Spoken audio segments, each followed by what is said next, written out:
Welcome to Atheist Bulletin. I am Dr. Samaram, Atheist Center, Vijayawada. I am Pramila, Atheist Center, Vijayawada. ముఖ్యాంశాలు. ఆత్మ అనేది లేనే లేదు. లేని ఆత్మ మీద అర్థం లేని సిద్ధాంతాలెన్నో. ప్రముఖ నాస్తికులు ఘోర. మహిమలనేవి లేనే లేవు. మహిమలు దైవశక్తుల గురించి చెప్పేవన్నీ బూటకాలే. ప్రముఖ రేషన్ లిస్ట్ మహత్యాల వ్యతిరేక ఉద్యమ నాయకులు డాక్టర్ అబ్రహాం టి కోవూర్. భూసమాధి యోగా అనేది ఏ అతీత శక్తి కాదు, ఎవరైనా చేయవచ్చు. డాక్టర్ సమరం. ప్రశ్నించే గొంతు లేకపోతే సమాజంలో దోపిడీ పెరిగిపోతుంది. నాస్తిక కేంద్రం. అమరావతి వేసెల రాజధాని అనడం అమరావతి స్త్రీలనే కాదు, స్త్రీలనందరినీ నీచంగా మాట్లాడటమే. నాస్తిక కేంద్రం. వినియోగదారుల ఉద్యమం ఆవశ్యకతని తెలియజేస్తూ తన వంతు సేవలందిస్తున్న సమరం వినియోగి ఛానల్. ప్రతి ఒక్కరూ తప్పక చూడవలసిన ఛానల్. ముఖ్యాంశాలు చూశారు కదా, ఇక వివరాల్లోకి వెళ్దాం. డాక్టర్ గారు, ఆత్మ అనేది లేనే లేదు. లేని ఆత్మ మీద అర్థం లేని సిద్ధాంతాలు ఎన్నో అని గోరగారు చెప్పిన మాటలను కాస్త వివరించండి. అవునమ్మా, ఆత్మ అనేది లేనే లేదు. కానీ మన నిత్య జీవితంలో ఆత్మ అనే మొక్క ఎంత ఎక్కువ ఉంటుంది కదా, దాని మీద ఎన్ని రకాలంటే ఆచారాలు, సాంప్రదాయాలు, భావాలు, సిద్ధాంతాలు ఎన్ని వచ్చాయో. ఆది మానవుడు మొట్టమొదటి అడవుల్లో పశువుల్లాగా ఉండేవాడు. అంతే, ఒంటరిగా పశువులు తిరుగుతూ ఉండేవాడు. పశువులకి వాడు తేడా అంటే వీడు కొద్దిగా మేధస్సు ఉంది, మెదడు ఉంది. మెదడు ద్వారా కొంతగా ఆలోచన ఉంది, కొద్దిగా ఆలోచన. తర్వాత నిదానంగా వాడు డెవలప్మెంట్లో కొంతకాలం కొన్ని సంవత్సరాలకి కొన్ని యుగాలకి వాడు డెవలప్ అయ్యాడు. మొట్టమొదటిలో మాత్రం మానవుడు వచ్చిన మాత్రం వాడికి అజ్ఞాని, ఏం తెలీదు, భయం. మామూలు జంతువులు కూడా చూడు, హై ఒక కుక్కని వచ్చిన రాజు మన ఎదురు అంటే పరిగెట్టిపోతుంది. ఏంటి అన్ని భయాలు, ఏం చేస్తారో భయం. వచ్చే నరుపుకి ఇది అయిపోతాడు. అన్నిటికీ భయమే. ఆ రోజుల్లో ఉరిమితే, ఎక్కడ పిడుగు పడితే, ఒక తుఫాను వస్తే, ఏ భూకంపం లాంటివి వస్తే, ఏంటి ఇదంతా ఏంటిని అర్థం కాకుండా వాడికి అర్థం కాల. ఆ అడవిలో మనిషికి, ఆ ఆది మానవుడికి వాడు ఎలాగా దాంతో కొంతకాలం పోయాక గుంపులుగా తయారయ్యారు వాళ్ళందరూ. మనిషి తెలివితేటలు కూడా కొద్దిగా ఆలోచన శక్తి అని వచ్చాయి. ఆలోచన బట్టి ఏంటి మన శక్తికి మించింది ఏదో ఒకటి ఉంది అనేది. ఎందుకంటే జంతువులకి మనిషికి తేడా అంటే మనిషిలో ఆలోచించే శక్తి ఉంది. ఎందుకంటే మెదడు ఉంది కనుక, డెవలప్ అయిన మెదడు డెవలప్ అయింది. దాన్ని ఎంత డెవలప్ చేసుకుంటే అంత తర్వాత డెవలప్ చేసుకుంటూ వచ్చాం మనం. ఆలోచించడానికి అవకాశం ఉన్నదన్నమాట. ఆలోచించి ఏంటి ఎందుకు ఇలాగా అనుకున్నా, దానికి ఏదో ఒకటి ఉందండి, మనకిచ్చే మించిన శక్తి ఏదో నడుపుతుంది ఇదంతా అనుకున్నారు. దానికి దేవుడు అని పేరు పెట్టుకున్నాడు. దేవుడు చాలా కాలం, ఎంతో కాలం, యుగాలుగా వాడికి దేవుడు బాధతో సరిపోయింది.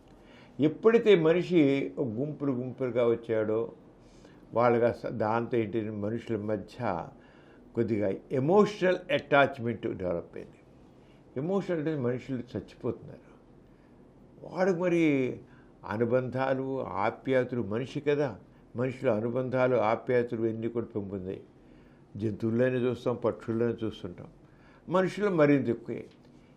ఏమిటి మనిషి నిన్నదాకా మంతున్నాడు, ఇవాళ ఇలా అయిపోతున్నాడేంటి, అసలు ఏం పోతున్నాడు, అసలు పుట్టుకేంటి, చావేంటి, అసలు ఏంటి ఇదంతా, ఈ మనిషి ఇలా పోవడం ఏంటి, అసలు వీడు పోతున్నాడు, మళ్ళీ ఎవరో కొత్త వాళ్ళు పుడుతున్నారు పోతున్నారు, పుట్టడం గిట్టడం రెండు జరుగుతాయి. వాడికి అంతా అర్థం కాదు. మళ్ళీ దానికి ఎలాగా చాలా బాధ కలుగుతుంది. ఎవరు మనిషి చనిపోతే ఏంటి ఈ చావులేంటి, అసలు ఈ మనిషి నిన్న నాతో మన అందరితో ఉన్నాడే, వాడు చనిపోయాడే, ఈ చావు ఏమిటి అని దానికి ఆలోచించి ఎక్కడి నుంచి ఎవడికో వాడికి వీళ్ళు భలే బాధపడిపోతున్నారు అంచేత ఒకటి చూద్దాం, ఆత్మ అనేది ఉంది, ఆత్మ అనేది శాశ్వతం, శరీరం నశ్వరం అని సిద్ధాంతం మరిట్టాడు. ఒకరు మనుషుల మధ్య తెలివితేటలో తేడా ఉంటుంది కదా. అంచేత శరీరం నాశనం అవుతుంది, ఆత్మ మాత్రం శాశ్వతం. అది చనిపోవడం అంటే వీడిలోని ఆత్మ వెళ్ళిపోయింది అనుకున్నా. అంటే అక్కడి ఆత్మ అనే భావం వచ్చింది. అమ్మయ్య, శరీరం నాశనం అయిపోయింది కనుక శరీరం పోయింది, మళ్ళీ ఇంకో శరీరంలోకి వస్తుంది కదా. అదే ఎవరు కొత్త బిడ్డ పుట్టినట్లయితే ఆ బిడ్డలోకి మరొక ఆత్మ ప్రవేశించింది. అంటే వాడు పోతే పోయాడు, కానీ ఎక్కడో ఇంకో మనిషి రూపంలో ఇంకో రూపంలో పుట్టాడు అని అక్కడి నుంచి ఆత్మ శాశ్వతం, శరీరం నశ్వరం అనేటి ఒక ఫిలాసఫీ డెవలప్ అయింది. ఆ రంగా చెందుతుంది. ఇదంతా అయిపోయి మళ్ళీ వాడికి ఆలోచించింది, ఆత్మ అనేది ఎక్కడ పోతుంది? వెళ్ళింది. ఆత్మను అనుకున్నాం, సంతోషం. మనకి కొద్దిగా చనిపోయిన వాడు అయ్యో ఏం అవ్వలేదు, శరీరం పోయి కానీ మనిషి ఆత్మ అసలు ఆత్మ బాగున్నది, అది శాశ్వతం కూడా అంటున్నారు కదా అనే సంతోషానికి. కానీ ఇది ఎక్కడ పోతుంది? మరి ఎక్కడి చూస్తోంది? దీని నిలయం ఎక్కడ? అక్కడి నుంచి ఆత్మ పరమాత్మ. దీనికి ఎక్కడ అయితే పరమాత్మ ఎక్కడ ఉంటాడు? ఇంత దేవుడు అనుకుంటున్నాం మనం. ఆ దేవుడు ఎక్కడ ఉంటాడు? ఇంత దేవుడు మాకు ఆలోచన రాలా. అంటే పరలోకం అని భావం వచ్చింది. పరలోకం, ఆత్మ దిగించి పరలోకం అని భావం మొదలైపోయింది. పరలోకం అంటే ఏంటి? అక్కడి నుంచి కొంతకాలం పోయాక స్వర్గం, నరకం అని వచ్చింది. మళ్ళీ ఈ స్వర్గం నరకం నడిపే ఒక పాలకులు కాదు కదా. స్వర్గానికేమో ఇంద్రుడు, నరకానికి యముడు. అలా వరుసగా భావాలు వచ్చాయి. 1 by 1 మనిషే ఇవన్నీ ఊహించుకుంటున్నాడు. ఎవడు పెట్ల ఎక్కడికి రాలా, ఊహించుకున్నాడు. మనిషి ఊహించుకుని వాడు ఒక రకమైన శాంతం పొందుతూ ఉన్నాడు. సరే, బాగుంది. ఆత్మ పరమాత్మ వెళ్తే పరలోకం వెళ్ళిపోతుంది. మళ్ళీ పరలోకం నుంచి మళ్ళీ వస్తుంది. ఇక అవుతుంది శరీరం నశ్వరం, ఆత్మ శాశ్వతం అని చెప్పి మళ్ళీ. అయితే ఈ ఆత్మ మరి అక్కడి దాకా ఎలా వెళుతుంది? ఇది ఎలా వెళుతుంది? ఇది అసలు ఏ రంగు వెళుతుంది అనుకున్నాను. అవును కదా, మనం ఇక్కడి నుంచి అక్కడ వెళ్ళాలంటే గాడిద ఎక్కుతున్నాం, గుర్రాన్ని ఎక్కుతున్నాం. ఇది ఎలా వెళుతుంది? అంతేత దీనికి మళ్ళీను మొదలెట్టారు. దానికి ఏదో వాహనం కావాలి. మధ్యలో వీళ్ళకి ఏం కావడం పుట్టాడు. మధ్య మన నదులు ఉంటాయి కదా, అక్కడ నది ఉంటుంది కదా, బయచరణం ఏదో ఇంకో నది ఉంటుంది. నదులు ఉంటాయి కదా, సముద్రాలు ఉంటాయి కదా, మరి ఎలా వెళుతుంది? అంతే సముద్రం వెళ్ళాలంటే ఒక జంతువు, మంచి జంతువు, గోమాత, మరి దీన్ని ఎలా పంపిస్తారు ఇదంతాను? అయితే దానికంతా కూడా మనం మరి వీళ్ళకి ఇంతకాలం తిండి తిన్నాడు కదా, తిండికి తిన్నాడు కదా, ఆకలిదా? అక్కడి నుంచి తద్దినాలు పెట్టడం. తద్దినాలు ఎలా పెడతాయి? మరి ఎవడు పెడతాడు తద్దినాలు? ఎలా ఎక్కడి నుంచి పెడతాయి? ఇలా ఒకదానికి గురించి ఇవన్నీ వచ్చాయమ్మా. ఇలాంటి ఒక కథ ఉండేది. ఒకడు సన్యాసి ఉన్నాడు. సన్యాసం పుచ్చుకున్నాడు, మొత్తం చెగించి సన్యాసం పుచ్చుకున్నాడు. వాడికి గోచి పాత్ర ఒకటి ఉండేది. గోచి పాత్ర అది రాత్రిపూట దండానికి వేసాడు. ఉదయం అయితే గోచి పాత్ర ఎరకలు కొట్టేసి, అరెరే ఈ గోచి పాత్రలు చిరిగిపోతుంటే ఎలాగా అనుకున్నాడు. వీడు సన్యాసి, నిద్రపోతుంటే ఎలకలు కొట్టేస్తున్నాయి, కన్నాలు పడుతున్నాయి. అంతే దీనికి ఎలాగా అనుకుంటే, ఎలకలు రాకుండా ఉండాలంటే పిల్లి ఉండాలి అనుకున్నాడు. అని పిల్లిని పెంచుకున్నాడు. అది ఎలక కోసం పిల్లి, ఆత్మ కోసం పరలోకం కోసం మళ్ళీ తద్దినాలు ఇవన్నీ మరి ఇవన్నీ వచ్చేసాయి కదా ఆయన వరుస పెట్టి. అక్కడి నుంచి ఈడిగా పిల్లి కానీ మరి పిల్లి ఇక ఉండాలి కంటే ఎలా కుదురుతుంది? అని పిల్లికి పాలు కావాలి. ఆ పాలు ఎలాగా? అంచేత ఒక ఆవుని పెంచాలి. మరి ఆవుని పెంచడం బాగుంది. ఆవుని పెంచితే ఆవుని పెంచడానికి ఎవరో ఒకరు కావాలి కదా. ఒకరు పెడితే వాడేమో మళ్ళీ పిల్లి రాత్రిపూట కాదు, దానికి కూడా రాత్రిపూట కూడా ఆకలి వేస్తుంది కదా, మ్యావ్ అని అరుస్తుంటే ఆకలి వేస్తుంది. పాలు ఎలా ఇస్తారు రాత్రిపూట? అంతే దానికి పోసేందుకు రాత్రిపూట ఒక ఆడదైతే బాగుంటుంది. అది డే అండ్ నైట్ ఉంటుంది. ఆ డే అండ్ నైట్ ఉండాలంటే ఎవరు ఉంటారు డే అండ్ నైట్? ఇదే డ్యూటీలో అయిపోలాగా. అంచేత ఒక ఆడదాన్ని పెట్టుకోవాలి. ఆడదాన్ని పెట్టి అదేం చేసింది, ఆడదే వచ్చిన తర్వాత నేను ఎందుకు ఊరికెందుకు ఉంటాను, నాకు ఊరు కావాలి అన్నారు. అవును కదా, పిల్లికేమో పాలు పోయాలి, పాలు పోయాలంటే గోవు కావాలి, గోవును పెంచడానికి ఆడది కావాలి, ఆడదానికి ఆధారం మూడు కావాలి. అని చేత నేనే నిన్ను పెళ్లి చేసుకుంటాను. పెళ్లి చేసుకుని అయిపోయింది. పెళ్ళాక ఇంతకైనా ఈ కాస్త దానికైనా నువ్వు నా మూడివి అని అన్నారు. అక్కడి నుంచి సంసారం మొదలెట్టాడు. సన్నాసెల్లా సంసారైపోయాడు, సన్యాసి సంసారైపోయాడు. కోపినం పటాటోపో అన్నట్లుగా ఒకదాని ఒకటి ఆరంగానే ఆత్మ అనే భావంతో ఎన్ని పుట్టుకొచ్చాయో చూడు. ఇక అయిపోయాక మరి ఆత్మను కొన్ని వెళ్ళలేవు కదా, పైకి పరలోకానికి వెళ్ళలేవు కదా. వెళ్ళకపోతే ఏమవుతాయి, కొందరేమో దెయ్యాలు అవుతాయి. ఎందుకు కొంతమంది అసాధారణ ప్రవర్తించారు, దెయ్యాలు అవుతాయి. అంటే ఆ దెయ్యాలు పట్టుకుంటాయి.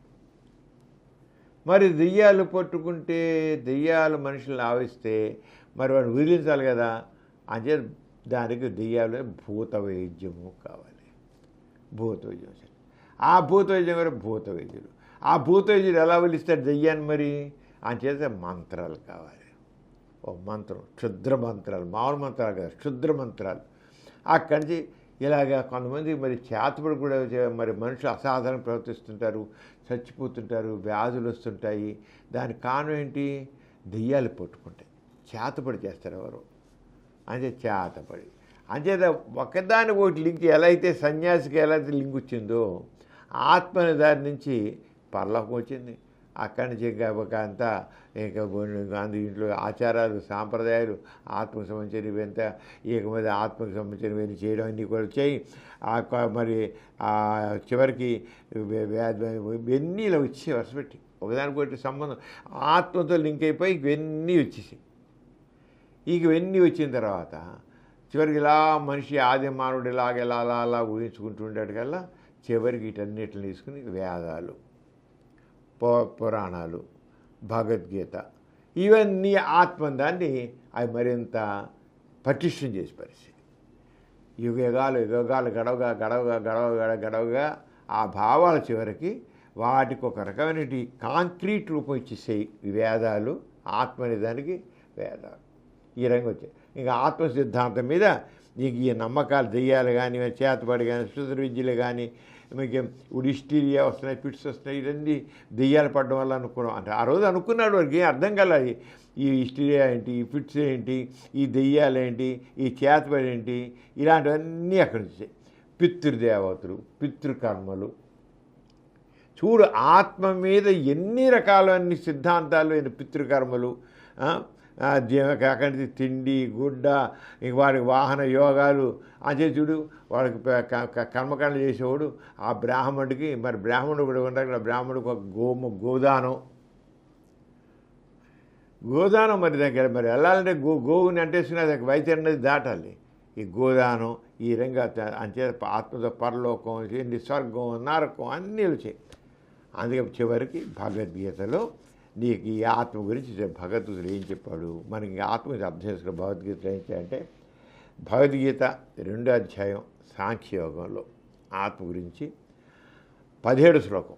ఏది 2వ అధ్యాయం సాంఖ్యయోగంలో 17 శ్లోకంలో సమస్త జగత్తునందును వ్యాపించి ఉన్నది. ఆత్మ అనేది సమస్త జగత్తునందు వ్యాపించింది. ఆత్మ నాశనము లేనిది, నాశనం లేనిది. ఇంక 18 శ్లోకం శరీరాలు శాశ్వతం కాదు, ఆత్మ ఒక్కటే శాశ్వతం. 23 శ్లోకం ఏం చెప్తుంది? ఆత్మను ఏ ఆయుధము నరకలేదు. అది 23 శ్లోకం 24 కూడా. ఆత్మను ఏ ఆయుధం నరకలేదు, అగ్ని కాల్చలేదు, నీరు తడపలేదు, గాలి ఎండబెట్టలేదు. అంటే ఆత్మ అనేది దాన్ని డివైడ్ చేయలేదు, 2 ముక్కలు చేయలేదు, ఒక్కటే. అది ఏ నిప్పులో పడిసినా కాలదు, నీళ్ళలో పడినా మునగదు, చావదు, గాలి వస్తే కొట్టుకుపోదు అని ఆత్మ గురించి భగవద్గీతలో ఇంత వర్ణించేశారు. సరే, ఇవన్నీ వచ్చాయి కదా. ఇక ఆలోచిస్తే ఇవన్నీ ఆత్మ ఇప్పుడు అర్థం. ఆత్మ అనేది సమస్త జగత్తునందు వ్యాపించి ఉన్నది. భగవద్గీత ఏం రాశారు? 17 శ్లోకంలో సమస్త జగత్తునందు వ్యాపించి ఉన్నది. జగత్తు అంటే రాయి, రప్ప, చెట్టు, చేమ. మరి ఈ రాయి రప్పలో జడ పదార్థాలు కూడా ఆత్మ ఉందా? సమస్త జగత్తునప్పుడు కొండలు ఉన్నాయి, కోనలు ఉన్నాయి, జలాశయాలు, నదులు ఉన్నాయి, సముద్రాలు ఉన్నాయి. వీటన్నిటిలో కూడా ఆత్మ ఉందా? మాకు ఆన్సర్. మరి భగవద్గీత మరి ఎంతో ఆథెంటిక్ కదా. సమస్త జగత్తునందు నువ్వు వ్యాపించా అంటే జగత్తు సంబంధం లేదు. అవి జగత్తులో భావమే కదా. కదా, జగత్తే కదా. అవి కూడా జగత్తులో భాగమే. మరి రాయి రపలు. అలాగే ఆత్మ అనేది ఒక వ్యక్తిలో ఒకటి ఉంటుందా, రెండు ఉంటుందా? ఒకటే ఉంటుందంట. ఒకటే ఉంటుందంటే అంతేసా. ఇప్పుడు ఏంటి నీవు చూసినట్లయితే, ఈ చెప్పినట్లయితే ఇప్పుడు ఆత్మ ఆత్మ డివైడ్ చేయబడదు అని అంటారు. డివైడ్ చేయడంటే మొక్కలుగా నరకబడదు చెప్పేశారు కదా. దీంట్లో భగవద్గీత 22వ అధ్యాయము సాంఖ్యయోగంలో ఆత్మ ఏ ఆయుధము నరకలేదు, దాన్ని ఎవరు డివైడ్ చేయలేరు అన్నారు.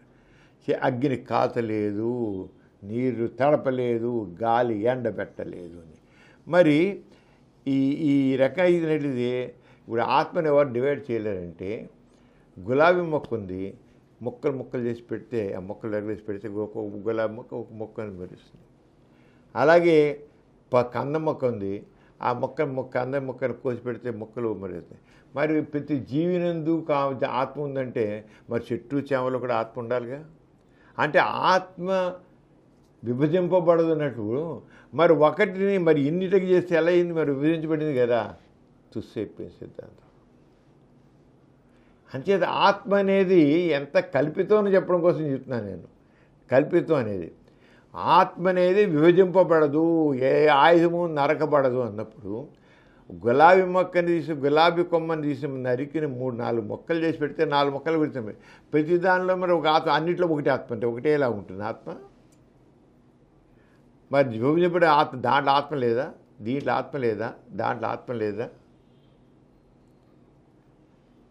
అంచేత అలాగే మనం చూసాం, పసుపు మొక్క ఉంది, ఇలా ముక్కలు చేసి పెడతాం. ఇవి అనేకం అవుతాయి.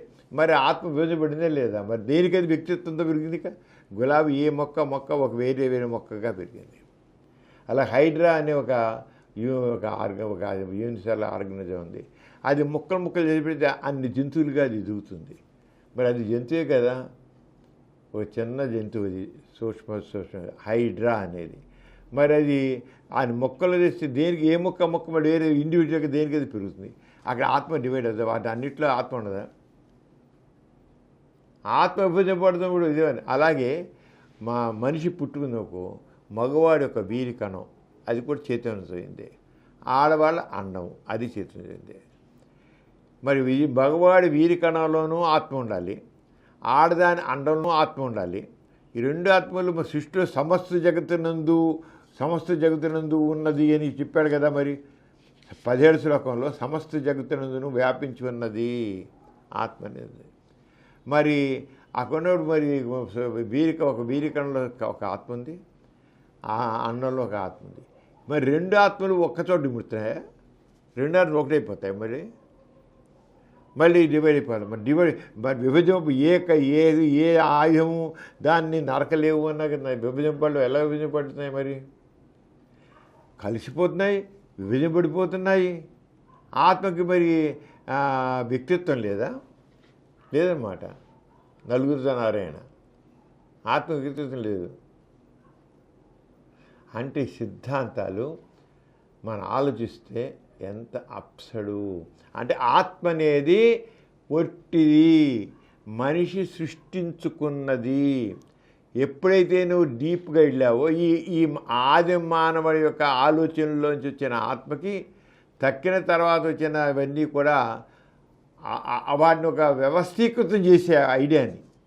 కానీ దాంట్లోన ఎంత అప్సడ్గా ఉందో మనకు అర్థమవుతుంది. అంచేత ఆత్మ అనేది ఇలా అనమాట. దీనికి ఈ రంగాన్ని తీసుకుంటే ఇప్పుడు చెప్పాం కదా, రెండేళ్ళు ఒకటి అయిపోయింది. దానికి ఎలా చెప్తాం మరి? అలాగే కళలు వస్తున్నాయి, కళ్ళలో ఏం చెప్పుకునేవాడు, కళ్ళలో అంటే పూర్వకాలం చెప్పుకునేవాడు. ఇప్పుడైతే కళ్ళు ఎందుకు మనకు తెలుసు, మనకు బ్రెయిన్ పని చెప్పి మన మెదడు పని చేస్తున్న ఆలోచనలని సబ్ కాన్షియస్ మైండ్ అని మనం చెబుతున్నాం ఇప్పుడు. మరి అప్పుడు ఏమి కనుక్కునేవాడు, కళలు రావడం అంటే ఆ జీవుడు, ఆ ఆత్మని జీవుడు కూడా అంటారు, జీవుడని కూడా అంటారు ఆత్మని. ఆ జీవుని మనిషి నిద్రపోతుండగా ఆ జీవుడు ఆ శరీరం వదిలి తనకి ఇష్టమైన చేతిలో తిరిగి వస్తారట. ఆ తిరిగి చూసే స్థలాలన్నీ కూడా కళలుగా కనబడతాయట. మరి అన్ని శరీరం చచ్చిపోవాలి కదా, మరి చచ్చిపోయిన శరీరం మళ్ళీ బతుకుతుందా? శరీరము శాశ్వతం కాదు, నశ్వరము. మరి చచ్చిపోయినది బతికాయాలి కదా, మరి ఎందుకు రాట్లా ఆత్మ? మరి వెనక్కి ఎందుకు రాట్లా? నిద్రలో వెళ్ళిన ఆత్మ తిరిగి వస్తున్నప్పుడు చనిపోయిన వ్యక్తి ఆత్మ ఎందుకు తిరిగి రాదు అంటే ఆత్మ మీద ఎన్ని సిద్ధాంతాలు అప్సరిగా ఉన్నాయి. అంచేత మనిషి మనం ఊరికే అనే ఆత్మ మాట్లాడుతుంటాం, ఆత్మశాంతి అంటాం. మరి ఇవన్నీ ఏంటి? ఆత్మకి ఏమంటారు? శాంతి ఇవన్నీ బాధలు ఏం అంటావు కదా, మరి ఆత్మశాంతి ఏంటి? ఏమి అంటుకో కదా, అది పరిశుద్ధమైనది కదా, ఏవి అంటుగా. ఇందా ఏం చెప్పారు, నీళ్ళలో ముంచి నిమనగదు, చేసిన కాల్చిన కాలదు అని చెప్పారు. అలాంటి దానికి మరి ఆత్మశాంతి ఏంటి? ఏది అంటుకోగదానికి ఆత్మ అది అదే. మరి ఆత్మశాంతి దేనికోసం? ఆత్మశాంతి అదే, దానికి ఏది అంటుకోగదా, ఏది అంటదు దానికి ఏది అన్న ఉండదు. ఏది లేనప్పుడు అంటే మనం ఒక విషయాన్ని మనం ఆలోచించినప్పుడు ఎంత అసందర్భంగా ఉంటాయి అంటే ఊరికి మనం డివైడ్ చేసి చూస్తుంటే ఇలా ఉంటాయి. అంచేత ఆత్మ అనేది లేదు, కేవలం మన కల్పన. ఆ కల్పన అంటే అబద్ధము. ఆత్మదానికి అసలు ఏ రకమైన ఎగ్జిస్టెన్స్ లేదు, దేవుడికి లేదు. దేవుడికి మానవుడు సృష్టించుకున్నాడు, ఆత్మ అనేది కూడా మానవుడే సృష్టించుకున్నాడు. ఈ విషయాన్ని గోరా గారు చాలా స్పష్టంగా తెలియజేశారు. అదే విషయం మనం తెలుసుకున్నాం. అంచేత ఆత్మ అనేది అని చెప్పి కొట్టుంటారు. నీ భగవద్గీత తీసుకుంటే ఆ 2వ అధ్యాయంలో ఆత్మ గురించి ఎంత చెప్తాడో చెప్పిన తర్వాత ఆ శ్రీకృష్ణుడు అర్జునుడికి ఇచ్చే దాంట్లో ఇంత అంతా కాదు, అవన్నీ కవిత్వాలు. కవి కల్పనకి అంతులేదు, ఎంతైనా వెళ్ళచ్చు, ఎంతవరకు వెళ్ళిపోదు. ఊహకి ఏముంది? అది ఎలా అయితే ఆత్మ ఊహ, భగవద్గీత శ్లోకాలు కూడా అలాగే ఊహతో వచ్చినవి తప్ప ఇంకేం కవి కల్పనలు. నేను మనిషి కల్పనలు, ఈ కల్పనలు కానీ నిజాలు కాదు. అంటే ఆత్మ అనేది కల్పన మాత్రమే తప్ప నిజం కాదు. దేవుడు కూడా నిజం కాదు. ఇవన్నీ కూడా మనం ఆలోచిస్తాం. అంటే వీటిమే పడి బుర్ర చెరగొట్టుకోవడం, ఏదైపోయినా కూడా అర్థం లేనిది, అంతే. డాక్టర్ గారు, మన ప్రతి బులెటిన్లో సామాజిక పురోభివృద్ధికి, మానవ కళ్యాణానికి తోడ్పడిన ఒక ప్రముఖ మహనీయుని గురించి చెప్పుకుంటున్నాం కదా, ఈసారి ఎవరి గురించి చెబుతున్నారు? ప్రిమేల, మహత్యాలు అనేవి లేనే లేవు. ఎవరైనా మహత్యాల పేరిట ఏమైనా చెబితే అవి ఏదో చూపిస్తే, ఇప్పుడు నిప్పు మీద నడుస్తాడు అనుకో, నిప్పు మీద నడవడం, వాడు నిప్పు మీద నడిస్తే కాళ్ళు కాలవు అని చెప్పానుకో, వాడు మహత్యంగా చెప్పచ్చు. ఇది మహత్యం కాదయ్యా, ఇది సైన్స్ ప్రిన్సిపల్. అంచేత మహత్యాలు అనేవి అసలు లేనే లేవు.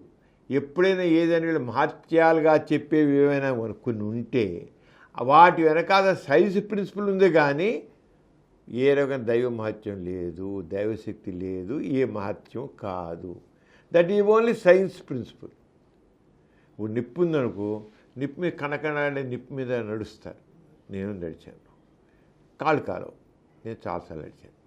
అది ఏం లేదు, దానికి ఒక గ్లోబాయిడల్ యాక్షన్, ఒక ఫిజిక్స్ ప్రిన్సిపల్.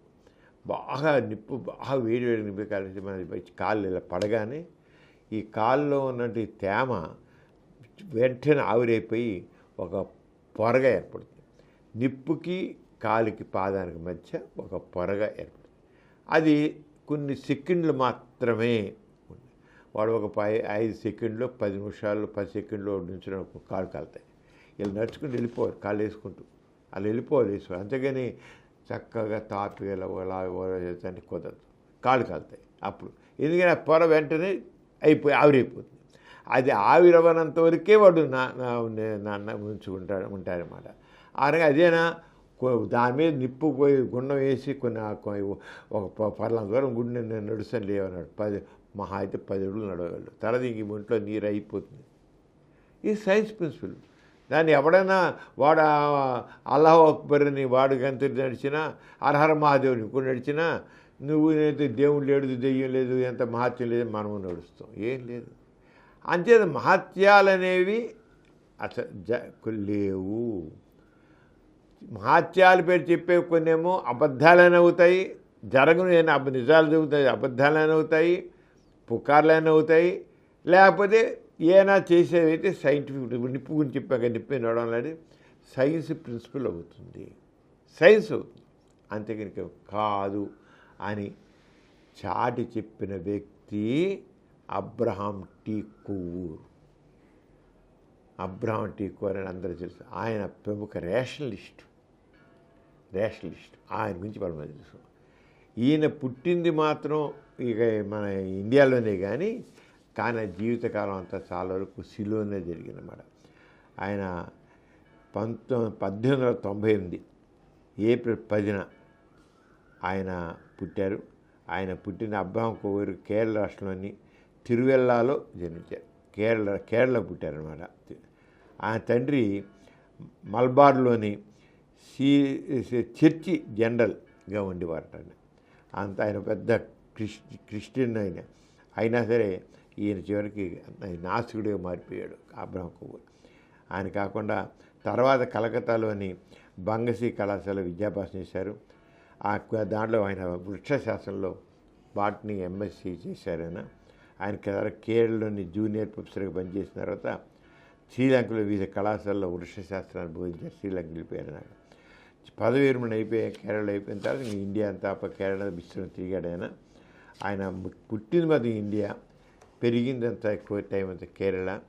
చేసింది మాత్రం సైన్స్ గురించి మూఢనమ్మకాల వ్యతిరేకం గురించి, మహత్యాల వ్యతిరేక ఉద్యమాలు నడిపాడు బాగా. భారతదేశంలోనూ శ్రీలంకలోనూ చేయడం కాదు, ప్రపంచవ్యాప్తంగా కూడా పర్యటించి ఎక్కడా కూడా ఇక్కడ ఏ మిరకల్స్ లేవు ఆయన గట్టిగా చెప్పిన వ్యక్తి. ఆయన అతిశక్తులు నిర్మూలిస్తాం ఏం చేశాడు, ఎంత చేశా అంటే ఆయన పూర్తిగా దీనికి అంకితం అయిపోయాడు. ఆయన అతీత శక్తులు అనేవి లేవు, దైవ మహత్యాలంటూ లేవు, ఏమైనా ఎక్కడ జరుగుతాయంటే కేవలం సైన్స్ ప్రిన్సిపల్. ఆయనకు సవాల్ విసిరాడమ్మాయన. ఆయన జీవితకాలంలో తమ అతీత శక్తుల ద్వారా 22 అంశాలు ఆయన సవాల్, ఎవరైనా సరే అవి చేసి చూపిస్తే నేను అప్పుడు రోజుల్లో ఆయన 2 రోజుల్లో ₹1,00,000 నేను బహుమతి ఇస్తాను. ₹1,00,000. ఆయన బతుకున్న కాలంలో ఒక్కడు కూడా మేము నీ సవాల్ని మేము ఛాలెంజ్గా తీసుకుని చేస్తున్నాను ఒక్కడు దొరకదు. ఆయన ఏం చేశాడంటే ఇప్పుడు మహత్యాలని చెప్పి నేను ఆయన ఛాలెంజ్ చేశాడని 22 చేశాడు. ఒకటేంటి, ఒక కవర్లో సీల్ వేయబడిన కరెన్సీ నోట్ యొక్క సీరియల్ నెంబర్ చెప్పాలి. నీకు మహత్యం ఉందంటున్నావు కదా, దైవశక్తి ఉందంటున్నావు కదా, నేను ఒక నోటుని ఒక కవర్లో పెట్టి సీల్ వేస్తా, నువ్వు దాని నెంబర్ చెప్పు. నోటు నెంబర్ ఉంటుంది కదా, ఆ నెంబర్ చూద్దాం. ఛాలెంజ్. నువ్వు చెప్పావు నీకు దైవశక్తి ద్వారా, అతిశక్తి ద్వారా, టెలిపతి ద్వారా నువ్వు తెలుసుకోగలిగి చెప్తానంటారు. చాలామంది టెలిపతి ఉంది, అతిశక్తి ఉంది, మేమంతా చేస్తామని అంటారు. అంత హంపక్కని చెప్పాలి. అది అలాంటివి ఏం లేవు అని. అలాగే కరెన్సీ నోటుకు అదే సీరియల్ నెంబర్తో సరిగ్గా అలాంటిది మరొకటి సృష్టించడం. కవర్లో పెడతాడు. అలాంటిది మరి నీరు అతిశక్తిని నేను చేస్తానంటే దొంగలోడు కాదు నువ్వు. మరి నీకు మహత్యం ద్వారా నువ్వు ఏదో సృష్టికి ప్రతిసృష్టి చేయగలంటావు కదా, అంటారు కొంచెం సృష్టికి ప్రతిసృష్టి చేస్తాను. నువ్వు మరి అదే నోటు, అదే రంగా, అదే సీరియల్ నెంబర్ నువ్వు చేసి చూపించు. అదో ఛాలెంజ్. అలాగే భగభగమండే నిప్పుల్లో 1/2 నిమిషం సేపు దైవ సహాయంతో కాళ్ళు కాలకుండా స్థిరంగా నిల్చోవడం. ఇందాక చెప్పా కదా, 3 సెకండ్లు 4 సెకండ్లే కాదు, నేను ఛాలెంజ్ 6 నిమిషం కంటే మించి దైవం ఇంతకు మా నిప్పు మీద ఆడడం దైవమహత్యం అంటున్నాం కదా, ఆ దైవమహత్యంతోనే నువ్వు 6 నిమిషం నుంచో, నిప్పు మీద కదలకుండా 6 నిమిషం నుంచో. మరి దేవుడు నీకు ఎంత సహాయం చేస్తాడో చూద్దాం. 6 నిమిషం అంటే 30 సెకండ్లు.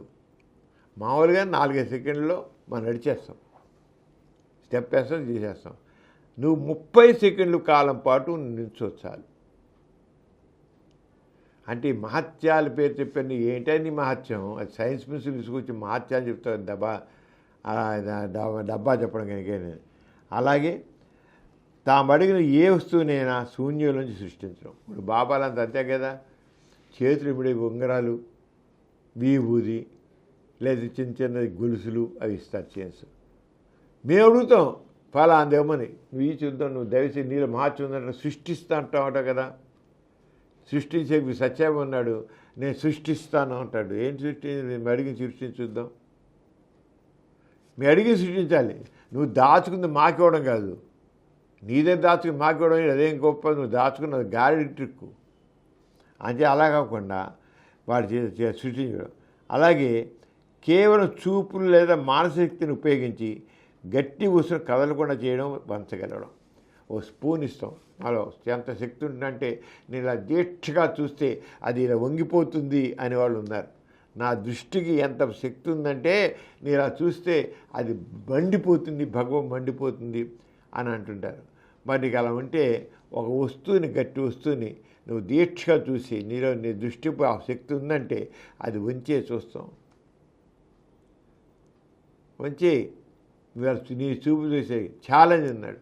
ఇవన్నీ చేసేవి నేను అన్నీ ఈ ఎంతమంది బాబాలు ఉన్నారు. ఒక బాబా ఒక దానికి ఇప్పుడు సత్యాపనకు విభూది, ఉంగరాలు, గొలుసులు అవి ఇస్తుంటాడు. అన్ని ఆయన ఆ గాడి టిక్కులు నేర్చుకుని చేస్తున్నాడు, చేసేవాడు.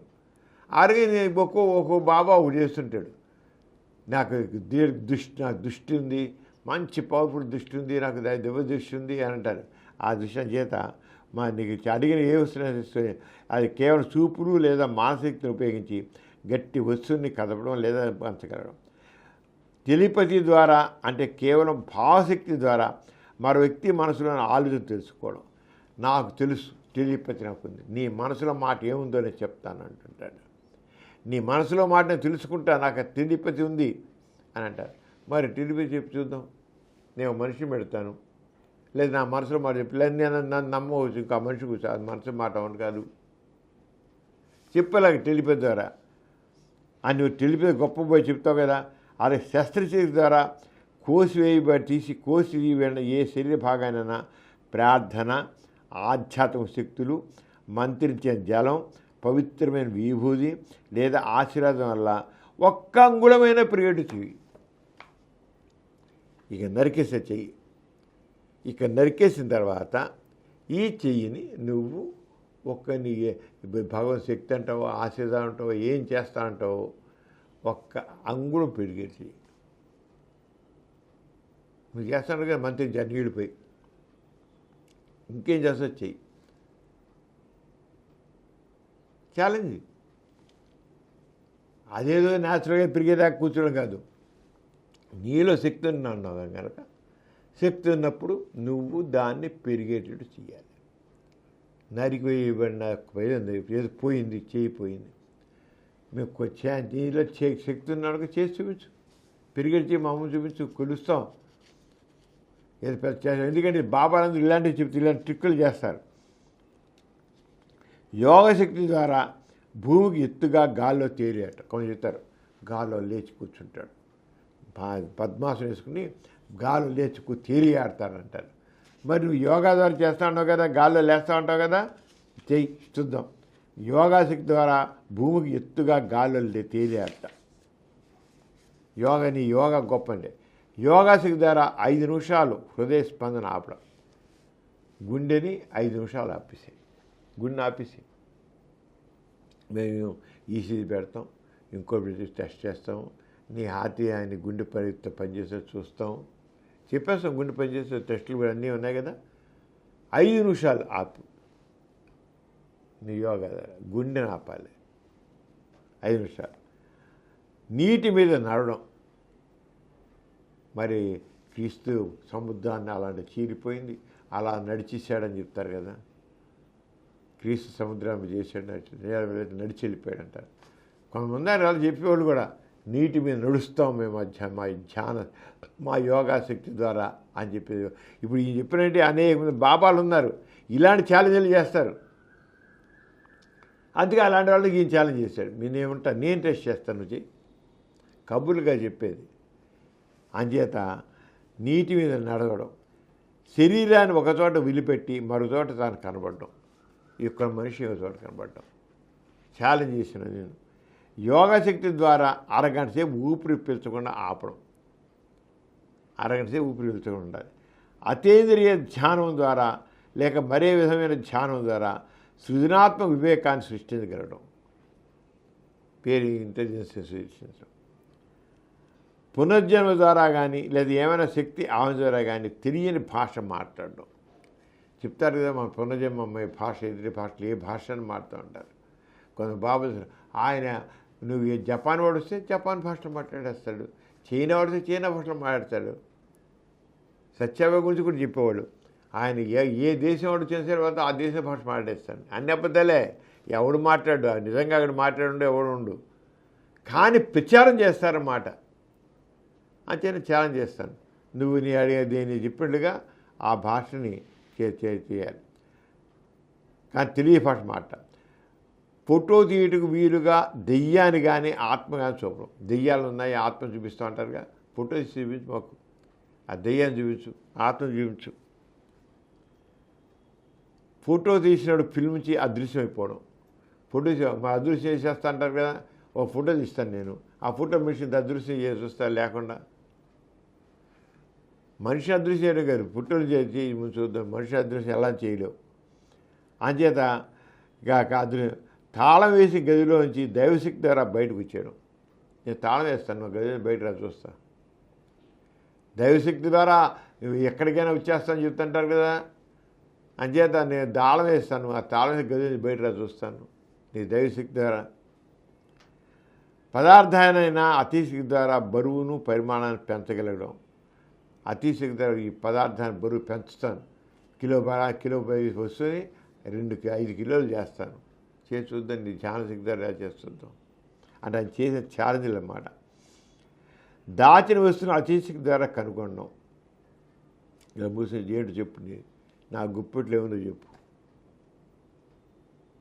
ఆయన చేసే ఛాలెంజ్లు అన్నమాట.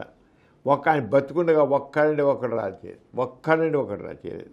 అంటే ఇవన్నీ అంతే అంబక్కు ఎన్ని చేస్తారు. ఏ పదార్థమైనా అతిశక్తి ద్వారా బయట. అలాగే నీటిని పెట్రోల్గా కానీ మద్యంగా కానీ మార్చడం. సత్యావగం చెప్తారు, ఆయన పిచ్చి వేరు పెట్టారంటే నీరు పెట్రోల్గా మారిపోయిందంట. నేను ఛాన్స్ నేను ఉంటాను, నా ముంచి కబుర్లు కాదు, నీటిని పెట్రోల్గా మార్చు. చస్తున్నాం మరొక వేలకు లక్షల కోట్లు ఖర్చు పెట్టి మనం పెట్రోల్ తెప్పించుకున్నాం, మేము డీజిల్ తెచ్చుకున్నాం. నిజంగా ఆయనకు శక్తి ఉంటే కష్టాన్ని నీరంతా పెట్రోల్గా డీజిల్గా చేయొచ్చుగా, లేదు చెరువులు నీరని చేసి సరిపోతుందిగా. అది అంత కబుర్లు అన్నమాట. నీటిని సత్యం చేయన పెట్రోల్ నీరుని ఇలా వేలు పెట్టి ఇలా తిప్పేటికల్లా పెట్రోల్ అయిపోయిందట. అంచేత నీ అతి ధరక నీటిని పెట్రోల్ కానీ మద్యం కానీ మార్చడం, మద్యమును రక్తంగా మార్చడం, ఇలాంటివన్నీ చాలా మద్యాన్ని రక్తం మార్చట. జ్యోతిషులు కానీ హస్తసంధులు కానీ 10 జాతక చక్రాల నుంచి కానీ 10 చేతి ముద్రల నుంచి కానీ వాటిలో ఏవి స్త్రీలవో ఏవి పురుషులో ఎవరు ఎప్పుడు బతుకున్నారో ఎవరు చనిపోయారో చెప్పగలడం. ఇవి పెడతాం, ఈ చేతి ముద్రలు పెడితే జాతకాలు చెబుతారు కదా, ఎవరు మగవాళ్ళవి ఎవరు ఆడవాళ్ళవి, ఆడ బతుకున్నారా చనిపోయారా చెప్పగలరు. మరి జ్యోతిషాలు జాతకాలు చెప్తారు కదా, అంత జాతకాలు చెప్పే మనిషి ఈ ముద్దలు చెప్పచ్చుగా ఏంటని. ఇలాగైనా 22 ఛాలెంజ్ చేశాడు. ఆయన జీవితకాలంలో ఏ ఒక్కడు ముందుకు రాలేదు. అంటే మహత్యాల పేరు జనాల్ని ఎంత బురిడి కొట్టిస్తున్నారు ఈ మనుషులది, బాబాలు స్వామీజీలు అంటారు. ఎంతమంది ఉన్నారు, డేరా బాబా, ఇంకో బాబా, అందరూ జనాల్ని చీట్ చేయడం వాళ్ళు. ఎవడైనా మహత్యాలు లేని లేవు. ఈ మహత్యాలు చెప్పేవి దైవశక్తి చెప్పేంత ఒట్టి హంపకు. కానీ ఇక ఆయన ఉండగా డిసిల్వా అనే అతను ఒకడు 1967లో నేవిల్ డిసిల్వా అని ఆయన తన అతీశక్తులు నిరూపించగలనని టైమ్స్ ఆఫ్ సిలోన్లో ప్రకటించాట. ఈయన చేస్తున్నాడు కదా. ఒక ఆయన మాత్రం శ్రీ నేవిల్ డిసిల్వా అని ఆయన టైమ్స్ ఆఫ్ సిలోన్ పేపర్లో నేను చేస్తా అన్నాడు. ఆ పత్రిక సంపాదకుల సమక్షంలోనే కొవ్వూరు 1967 ఆగస్టు 1న సిల్వాను పరీక్షించారు. ఆయన 7 ప్రశ్నలు రాసి ఒక కవర్లో పెట్టి సీల్ వేశారు. ఏం చెప్తాను, అత్యంత జ్ఞానం ఉందన్నాడు కదా, అందుచేత 7 ప్రశ్నలు రాసి ఒక కవర్లో పెట్టి సీల్ వేశాడు. ఆ కవరు సంపాదకులు ఇచ్చి కవర్లో వ్రాయబడిన ప్రశ్నలను అతీంద్ర జ్ఞానం ద్వారా తెలుసుకొని వాటిని డిసిల్వా సమాధానం రాసి చూపించాలి. ప్రశ్నలు రాశాను, పెట్టాను. దానికి ఆయన అతీంద్ర జ్ఞానంలో నేను అసలు చెప్పేసి నాకు క్వశ్చన్ నెంబర్ 1, క్వశ్చన్ నెంబర్ 2 అడిగాను. ఇండియా ప్రెసిడెంట్ ఎవరు, అమెరికా ప్రెసిడెంట్ ఎవరు, రష్యా ప్రైమ్ మినిస్టర్ ఎవరు, ఇలా అడుగుంటాడు అని అని ఆయన పెట్టాట. సీలేసి దానికి రాయబడిన ప్రశ్న అతీంద్ర జ్ఞానం ద్వారా తెలుసుకుని వాడు డిసిల్వా సమాధానాలు రాసి చూపించాలి. తీరా డిసిల్వా సమాధానాలు రాసిన తర్వాత రాశాడు. ఆ మహానుభావుడు ఛాలెంజ్ చేశాడు కదా, వాడు మెంటలోడు అన్నమాట. రాశాడు. తీరా డిసిల్వా సమాధానాలు రాసిన తర్వాత టైమ్స్ ఆఫ్ సిలోన్ పత్రికా సంపాదకులు కొవ్వూరు ప్రశ్నలు ఉంచిన కవర్ తెరిచి చదివితే ఒక్క ప్రశ్నకు కూడా జవాబు లేదట. సాధారణంగా నాకు ఉద్యోగం ఎప్పుడు వస్తుంది, నా పెళ్ళి ఎప్పుడు వస్తుంది, నా పిల్లలు పుడతారా, నాకు ఇంక్రిమెంట్ వస్తుందా, ఇలాంటి ప్రశ్నలు అడుగుతారు. సాధారణంగా అలాంటి వాటికి చెప్పేస్తుంటారు. వాళ్ళందరూ కూడా అలాంటి ప్రశ్నలు అడుగుతుంటారు. కొవ్వూరు అలా అడగలేదు. ఆయన అందరికీ అలాగే జవాబు ఇచ్చాడు. ఒక్క ప్రశ్నకు కూడా సమాధానం. ఒకే ఒక్క జీవితకాలం చెప్పాడు. వాడు కూడా బోర్ల పడ్డాడు. అంచేత ఈ మహత్యాలని చెప్పేవన్నీ కూడా ఒట్టి హంబకి తప్పికే కాదు. మహత్యాలని లేవు, దైవశక్తులని లేవు. ఈ విషయంలో మరి ఒక మహోద్యమంగా అబ్రాహ్మణి కొవ్వూరు చేశారు. ఆయన చాలా ఎక్కువ చేసి ఆయన చాలా గొప్ప చేసిన అలాంటి వ్యక్తి 1978 సెప్టెంబర్ 18న కన్ను మూశారు. ఆయన మన నాస్తిక కేంద్రానికి కూడా చాలా సన్నిహితులు. నాస్తిక కేంద్రానికి కూడా 2-3 సార్లు వచ్చారు. ఆయన గోరా గారు రాసిన పుస్తకాలు కూడా ఆయన ఆవిష్కరించారు. ఆయన మన నాస్తిక చాలా సన్నిహితులు అన్నమాట. గోరా గారు ఆంధ్రప్రదేశ్లో ఆయన పర్యటించినప్పుడు గోరా గారు ఆయన కలిసి కూడా పర్యటించారు, కలిసి చేశారన్నమాట. అందుచేత ఈ రంగా ఇలాంటి వాళ్ళే మనలాంటి వాళ్ళకి ఒక రకం స్ఫూర్తి. ఆ స్ఫూర్తి ఎందుకంటే నిజం ఊరి గుడ్డిగా నమ్మడం కాదు, ప్రశ్నించు, పరిశీలించు, పరీక్షించు, అది కావాలి. ఆ రంగా కొవ్వూరు అందరికీ ఆదర్శం. ఎథీస్ట్ బులెటిన్లో చిన్న విరామం.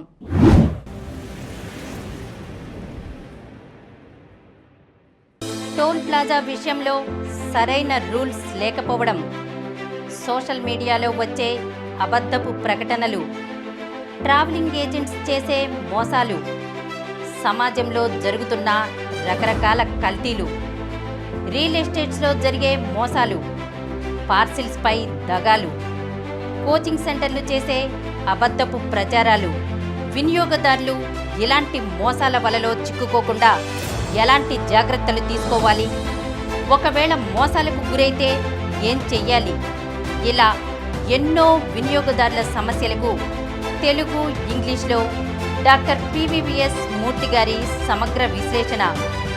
ఇలా సమాజంలో వినియోగదారుల చైతన్యం కోసం, సమాజాభివృద్ధి కోసం నిరంతరం కృషి చేస్తున్న మా సమరం వినియోగి ఛానల్ను తప్పక వీక్షించండి. ఎథీస్ట్ బులెటిన్కి తిరిగి స్వాగతం.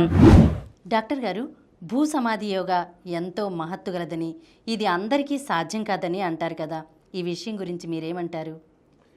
యోగా అనేది వచ్చేసి మామూలుగా మనం చూసినప్పుడు యోగా కార్యక్రమం జరుగుతున్నాయి, అన్ని ఆసనాలు, ఎక్సర్సైజ్, ఈ ఎక్సర్సైజుల్లో ఆరోగ్యం బాగానే ఉంటుంది. అది చాలా బాగుంది. మనకి ఇదే కిందసారి ఎపిసోడ్లో కూడా మనం చెప్పుకున్నాం. యోగా అనేది మానసిక ఒత్తిడి తగ్గడానికి, తర్వాత ఆ ఆరోగ్యానికి మామూలుగా ఎక్సర్సైజ్ అన్నీ ఉపయోగపడతాయమ్మా. అలా కాకుండా యోగా గురించి అర్థం పర్థం లేనివి చాలా ఉన్నాయి. అవి దాంట్లో ఏం లేవు అసలు. ఒక మార్త్యాలాగానే మార్త్యాలు ఎలా అయితే అబద్ధాలు అసాధ్యాలు ఆరంగానే వీటి కూడా యోగాలు కూడా ఈ రంగాన్ని కూర్చుని ఈ సమాధి యోగా ఇవన్నీ కూడా ఉన్నాయి. ఇవన్నీ కూడా మీనింగ్లెస్. ఇప్పుడు ఒక ఏళ్ళ గుంటలో కూర్చుని మట్టితో కప్పేయబడగా తల పైకి లేచి వస్తాడు, అది పెద్ద దైవమత్యంగా చెబుతాడు. అసలు విషయం చూద్దాం. చాలా కబుర్లు అది ఏంటి, అసలు ఎలా జరిగింది, ఏమిటి అక్కడ ఎలా జరిగింది ఏమిటని కాదు. ఒక మనిషి గుంటలో కప్పెట్టేశాడు, ఒక మనిషి కప్పెట్టేశాడు, 4 గంటలు పోయాక 5 గంటలు పోయాక ఆయన మట్టిలోంచి పైకి వచ్చాడు అంటారు. మట్టిలో లేచి వచ్చాడు. ఏం శక్తి, ఆ యోగా శక్తి, సమాధి యోగా శక్తి అని ఇలా మాట్లాడుతుంటారు.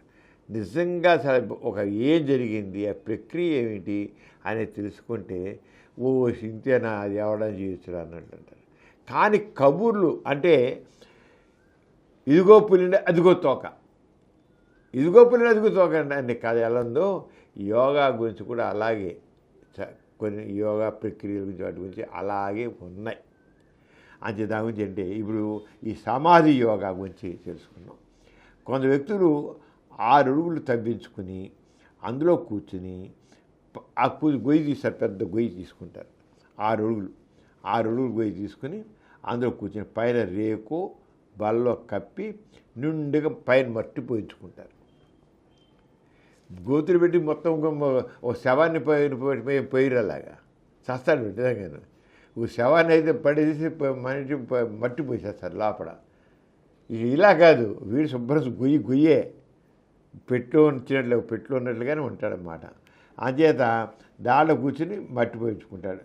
తర్వాత 3-4 గంటల తర్వాత మళ్ళీ చెప్తాడు, నేను 3 గంటల బయటకు వస్తాను, అప్పుడు బట్ట అంతా తవ్వేసేయండి, తీసేయండి, నేను మనిషిని వస్తాను అంటాడు పెద్ద బడాయిగా. ఏంటి ఎలా వస్తాడు వీడు అని అనుకున్నాడు కొంతమంది ఉంటారు. ఏదైతేనే నిండా మట్టి పోస్తేనేంటి, పైన మట్టి పోస్తేనేంటి, మళ్ళీ సంబంధించి మాట్లాడు.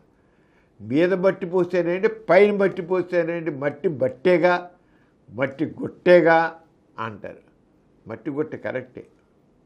మట్టికి లోపల పోసి ఏమంటారంటే కొంతమంది, మట్టి లోపల పోస్తేనేంటి, పైన పోస్తేనేంటి, మరి ఎత్తిన బళ్ళేసి పోసినా ఒకటే కదా అని మాట్లాడతారు. దాని గురించి ఇప్పుడు తెలుసుకున్నాం. ఒక దైవమహిత్యంగా చెప్పుకుంటారు. పైగా సమాధి భూ సమాధి యోగ ప్రక్రియ ద్వారా ఆ సమయంలో వాళ్ళ ఆత్మని పరమాత్మతో సమైక్యం చేసుకొని భగవంతుడి సాక్షాత్కరింప చేసుకొని భగవంతుడితో మాట్లాడడం కూడా చెబుతారు వాళ్ళు. భూసమాధి యోగ దాంట్లో నుండి వాళ్ళు ఎంత అంటే ఆత్మ పరమాత్మతో సంయోగం చెందడం కూడా జరుగుతుంది అలా చేస్తే అని చెప్తారు. ఇవన్నీ కట్టుకథలేనమ్మా. భూసమాధి యోగా ఏమీ తెలియని వ్యక్తి కూడా, నువ్వు నేను కూడా 5-6 అడుగులు గొయ్యి తవ్వించుకొని మట్టి కప్పించుకొని, మట్టి అలాగా మీద పోసేసుకోవడం కాదు, ఆ గొయ్యి మీద ఒక బల్ల వేసుకోవాలి, మొత్తం బల్లో రేకో వేసుకోవాలి, తవ్వించుకొని దాని మీద లోపల గొంతులు మట్టి జారిపోకుండా గొయ్యిగానే ఉండాలి, పైన మాత్రం మట్టి పోయాలి, పైన గుట్టగా మట్టి పోయాలి, తవ్విన మట్టి ఉంటుంది కదా దాన్ని చేయాలి. 6 అడుగుల గొయ్యిలో 8 ఇది అసలు సైన్స్ ప్రిన్సిపల్ ఏంటంటే, 6 అడుగుల గొయ్యిలో 800 లీటర్ల గాలి ఉంటుంది, గాలి ఉండిపోతుంది. 6 అడుగుల గొయ్యిలో 800 లీటర్ల గాలి ఉంటుంది. 10 అడుగుల గొయ్యిలో 1000 లీటర్ల గాలి ఉంటుంది. 6 అడుగుల గోతులో కూర్చున్న వాళ్ళకి 5-8 గంటల వరకు అందులోని గాలి పిలుచుకో సరిపోతుంది. శుభ్రంగా కూర్చుంటాం. ఏమైంది, గదిలో కూర్చుంటాం. ఒక గదిలో కూర్చున్నట్లే, ఒక కంపార్ట్మెంట్లో కూర్చున్నట్లుగానే, ఒక గదిలో కూర్చున్నట్లే పైన గోతుల గది శుభ్రంగా కూర్చుంటారు. కబుర్లు కొట్టుకుంటూ వాడే మాట్లాడుకుంటాడు. అది ఆ 2 గోతులో కూర్చోడానికి 5-8 గంటల వరకు అందులో గాలి పీల్చి సరిపోతుంది. అందుకని గోతులో కూర్చుని పైన ఎంత గట్టిగా కప్పేసుకున్నప్పటికీ అందులో ఉన్నటువంటి గాలి ద్వారా మనిషి సజీవంగానే ఉంటాడు. అంతే తప్ప భూ సమాధి యోగా ఏమాత్రం మాత్యం కాదు. అదే భూ సమాధి యోగా అని చెప్పేసి అసలు విషయం ఇది. చెప్పకుండా ఆయన మట్టి భూ సమాధి యోగా భూమిలో ఉండి పైన మట్టి పోయించేసుకుంటారు. మట్టి గోతులు శవాన్ని పోసినట్టు ఏం పోయిరు, అది గుర్తించాలి. ఆ గొయ్యిగానే ఉంటుంది, పైన మాత్రం మట్టి పోస్తారు అంతే. అది భూ సమాధి యోగా ఒట్టి ఫార్స్, అంతకని ఏం లేదు. అవన్నీ ఈ కబుర్లన్నీ తెలియని వాళ్ళకి మనం నిజంగా అందుకే ప్రశ్నించడం నేర్చుకోవాలి. ఏం చేశారు, ఎలా చేశారు, ప్రశ్నించడం, పరిశీలించడం, పరీక్షించడం, ఈ 3 కావాలి. అది లేనప్పుడే ఈ మహత్యాలన్నీ చాలామంది అవుతుంటాయి.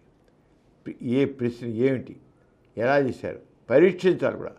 ప్రశ్నించడం, పరిశీలించడం, పరీక్షించడం ఉన్నప్పుడు ఇలాంటి ఎన్ని నాటకాలు ఇవన్నీ చెల్లుబాటు కావు. డాక్టర్ గారు, రాను రాను సమాజంలో నిర్లిప్తత పెరిగిపోతుంది. ప్రశ్నించే గొంతులు కరువైపోతున్నాయి. దీని మూలంగా దేశాభివృద్ధికి ఆటంకం కలగడమే కాకుండా ఎందరో బలైపోతున్నారు. ఈ విషయంపై మీ కామెంట్ ఏంటి? నిజమేనమ్మా. సమాజం సరైన పద్ధతిలో వెళ్ళాలంటే ప్రశ్నించే గొంతులు ఉండాలి. అసలు సమాజంలో ఉన్న ప్రతి వ్యక్తిలో కూడా అన్యాయాన్ని ప్రశ్నించే గుణం ఉండాలి. ప్రతి వ్యక్తిలో కూడా ఉండాలి. అదే చైతన్యం. ప్రశ్నించే గుణం. ఇప్పుడు ప్రజాస్వామ్యకి వచ్చింది. ఈ ప్రజాస్వామ్యంలో ఓటేసి ఊరుకుంటున్నాడు వాడు. ఊరుకుంటే ఇంక తర్వాత నెగ్గిన తర్వాత ఇష్టం వాడు చేస్తున్నాడు. మళ్ళీ 5 ఏళ్ళు కదా మనం వాడిని కలిసేది. కొంతమంది అయితే మళ్ళీ 5 ఏళ్ళు వచ్చేదాకా వాడు కనబడ్డు. అసలు నించుంటే మానేస్తాడు. వాడు మాత్రం పబ్బం గడుపుకుంటాడు. ఈ రకంగా ఉంటే నువ్వు మా ప్రతినిధివి, నువ్వు ఏం చేసావు, మాకు ఏం చేస్తున్నావు, ఏం చేసావు కదా, ఏం చేస్తున్నావు అని ప్రశ్నించే తత్వం కావాలి. అన్యాయాలు ఇప్పుడు ఏంటంటే ఈ ప్రశ్నించే గొంతు మోగపోవడంతో సమాజంలో దోపిడీ పెరుగుతుంది, దుర్మార్గం పెరుగుతుంది. ప్రభుత్వాలు కూడా ఏం చేస్తున్నాయంటే ప్రజల్లో ఆ ప్రశ్నించే తత్వాన్ని చంపేయడం కోసం కుక్కకి 4 బిస్కెట్లు పడేస్తే అది మరగడం మానేసి తోక జాడించుకుని తిరుగుతున్నట్లుగా వీళ్ళకి ఏవో ఒక సంక్షేమ పథకాలు అన్నట్లుగా అలా పడేసేసి వీళ్ళు అసలు చేయాల్సిన పనులు చేయకుండా ఈ ప్రభుత్వాలు నన్ను ఏ రాష్ట్ర ప్రభుత్వాన్ని మాట్లాడారు, మన రాష్ట్రం ఇంకో రాష్ట్రం కాదు, చాలా వరకు జరుగుతుంది ఏంటంటే వాళ్ళు పబ్బం గడుపుకుంటున్నారు. నిజంగా చేయాల్సిన ప్రజాప్రభుత్వాలు చేయాల్సిన చేయట్లేదు అక్కడ. పైగా ప్రజలని వాళ్ళని అలా చెప్తున్నానే కుక్కకి 2 బిస్కెట్లు పడేస్తే అది ఎలా నూరు ప్రజలు కూడా అలాగేనే ఏదో సాటిస్ఫై అయిపోతున్నారు. అది కాదు ప్రజలు గుర్తించాల్సినది. అంటే ప్రశ్నించే గుణం కావాలి. ప్రశ్నించే గుణం ఎప్పుడైతే ప్రజల్లో పోతుందో, పబ్లిక్లో పోతుందో అన్యాయాలు పెరుగుతాయి. ప్రశ్నించేవాడు లేకపోతే అన్యాయాలు పెరుగుతాయి. గోరగారు ఎప్పుడు చెప్పేవారు, ప్రశ్నించేవాడు లేకపోతే అన్యాయాలు పెరుగుతాయి. అన్యాయాలే కాదు, దోపిడీ పెరుగుతుంది, దుర్మార్గం పెరుగుతుంది. ఈనాడు సమాజంలో ఇంత అవినీతి ఉందంటే అది ప్రభుత్వం పరంగా కానీ, పెట్టుబడిదారుల పరంగా కానీ, ఒక క్యాపిటలిస్టుల పరంగా కానీ, ఎవరి పరంగా తీసుకో, ఆ ధనవంతులు కానీ, ఎవరికైనా భూస్వామి కానీ, ఎవరైనా సరే ఎందుకు ఇంత అన్యాయం జరుగుతోంది ఏంటి అనేది ప్రశ్నించే తత్వం ప్రజల్లో లేకపోవడం వల్ల, పబ్లిక్లో లేకపోవడం వల్ల అలా జరిగిపోతుంది. ఇప్పుడు ప్రభుత్వం ఊరి పనులు పెంచుకుంటూ వెళ్ళిపోతుంది. బాగుందయ్యా, నువ్వు ఇన్ని రకాల పనులు వేస్తున్నావు, ఏంటి మాకు చేసింది, ఇంత పనులు కలెక్ట్ చేస్తున్నావు, నువ్వు ఏంటి సక్రమంగా ప్రజలకు ఏ రంగా దాన్ని రిటర్న్ ఇస్తున్నావు. నువ్వు ప్రజాస్వామ్యం అంటే ప్రజల చేత ప్రజల కొరకు ప్రజల పాలన ఇది. కానీ అలా ఉండట్లేదే. ఒక పార్టీ పాలన వ్యక్తి పాలన అవుతుంది. వాళ్ళ విలాసాల కోసం స్వలాభాల కోసం దీనికోసం అన్నట్లు ఉంటుంది. అంచేత దేనిని సరే ఒక ట్యాక్స్ వేస్తే వెంటనే అనవసరంగా ట్యాక్స్ అనేట్లయితే అది ఇబ్బందికరమైనట్లయితే ప్రజలు రియాక్ట్ అవ్వాలి. అది లేదు ఇప్పుడు మన పబ్లిక్లో, అది లోపించింది. ప్రజాస్వామికంలో ప్రజల్లో ఆ చైతన్యంగా ఉన్నప్పుడే ప్రజాస్వామ్యం కరిగా నడుస్తుంది. ఎప్పుడైతే ప్రజల్లో ఆ చైతన్యం పోతుందో, నాకెందుకు లేని ఊరుకుంటాడో, నాకు సంబంధించి నాకు లేదు కానీ ఊరుకుంటాడో, దాంతో ప్రశ్నించేవాడిని కూడా నోరు నొక్కేస్తాడు. వాడు నోరు ఎందుకు నొక్కావని అడిగేవాడు లేదు. మళ్ళీ వాడు ఎంతమంది ఎవరైనా సరే పబ్లిక్ మొత్తం ఒక అన్యాయంగా వాడు నిజంగా నిజాయితీగా అడుగుతున్నాడు. అడిగితే ఆ నిజాయితీగా అడిగేవాడు ఏం చేస్తున్నాడు, నువ్వు అడిగే వాడు నోరు నొక్కేస్తున్నాడు. ఆ పైవాడు నొక్కేస్తే ఏంటి వాడు అడిగిన తప్పే ఉందని వీళ్ళు ఇంకా 10 మంది అడగాలి. వాడు నోరు మూయించేసావే, వాడు నోరు మూయించావు, ఎందుకు మూయించావు అని అడిగేవాడు కావాలి. ఇప్పుడు అడగట్లేదు. వాడు నోరు మీద ఎవడు అడగలే, మన ఇష్టం అనుకుంటున్నాడు. వాడిని ఎందుకు నువ్వు అలా చేసావు, వాడు చేసే తప్పేంటి, వాడు నేను ప్రశ్నించడం తప్పేంటి అని అడిగేటువంటి చైతన్యం ప్రజల్లో ఉండాలి. అదే పోతుంది ప్రజాస్వామికంలో. రాజరికాలు అంటావా, ఆ పాలన వేరు. మత స్వామ్యాలు అంటావా, ఆ రోజులు పోయాయి. ఇదే ప్రజాస్వామికం. ప్రజల చేత ప్రజల పాలన. కానీ ప్రజల పాలనలా ఉండట్లేదు. అసలు ప్రజాస్వామికం అర్థమే తెలియట్లేదు వీళ్ళకి. మా పార్టీ మాది, లేదా వ్యక్తి నాది, నా రాజ్యం నాదంటాడు. ఒక సీమో పీమో ఎవరిది కాదు. ప్రజల పాలన. ఎందుకని ప్రజల్లో ప్రశ్నించే గుణం లేకపోవడం వల్ల. ఆ చైతన్యం కావాలి. ఎందుకు ఈ ట్యాక్స్ మా మీద ఎందుకు వేసావు, ఈ రంగం మమ్మల్ని ఎందుకు వదిలిస్తున్నావు, లేదా వాడిని అడిగితే వాడు నోరు ఎందుకు మూయించావు అన్నప్పుడు అన్యాయాలు జరుగుతాయి. అది లేపుస్తుంది. దానివల్ల చాలా నష్టం అవుతుంది. గోరగారు ఎంత స్పష్టంగా చెప్పేవారు, ప్రజల్లో ప్రశ్నించే తత్వం ఉండాలి.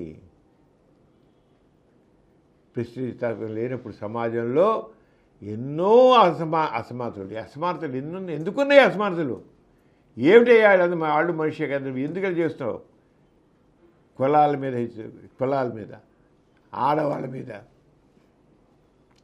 పిల్లల మీద ఎన్ని రకాలంటే దౌర్జన్యాలు జరుగుతున్నాయి. దానికోసం ఎందుకు ప్రశ్నించట్లేదు, పోరాటం లేదు. మనుషుల్లో ఆ చైతన్యం లోపిస్తుంది. మనుషుల్లో ఆ చైతన్యం పోయేట్లయితే మాత్రం ప్రజాస్వామ్యం నిర్వీర్యం అవుతుంది. ప్రజాస్వామ్య చైతన్యం అంటే ప్రజల్లో ఒక రకమైన నిరంతరం ఒక చైతన్యం ఉండాలి. ప్రశ్నించే తత్వం కావాలి. ప్రశ్నించాలి, అన్యాయాన్ని ప్రశ్నించాలి, అక్రమాలను ప్రశ్నించాలి, దోపిడీని ప్రశ్నించాలి, దుర్మార్గాన్ని ప్రశ్నించాలి. ఎవరినైనా చేస్తే ఎందుకని అడిగేది కావాలి. అప్పుడే సరైన ప్రజాస్వామ్యం. ప్రతివాళ్ళు అలాగే చెప్పారు. పెద్దవాళ్ళందరూ చెప్పారు. ఎవరు వీళ్ళని వాళ్ళు కాదు. ఎవరైతే నిజమైనటువంటి ప్రజా సంక్షేమాన్ని కోరుకున్నారో, ఎవరైతే నిజంగానే సంక్షేమ రాజ్యాన్ని కోరుకున్నారో ఆ పెద్దవాళ్ళందరూ కూడా ఇదే చెప్పారు. కానీ ఆ రకమైన చైతన్యాన్ని రగిలించే మనుషులు లేకుండా పోతుంది. ఎవరు నాకెందుకులే నా దగ్గర చూసి నా దాకా వస్తే, నా దాకాని కాదు, ప్రతి వ్యక్తిలో కూడా అది ఉండాలి. నువ్వు మంచి పని చేస్తుంటే, ఒకదాన్ని ప్రశ్నిస్తుంటే రెండోవాడు నిజంగా వాడికి పక్కన నిలబడాలి. అందుకే ఎవరిని ప్రశ్న చేస్తారు, వాడు నోరు మూసేస్తున్నాడు, వాడిని లేకపోతే వాడిని తీసుకెళ్ళి మూసేస్తున్నారు. ఎందుకు మూసారు వాడిని అడిగేవాడు లేడు.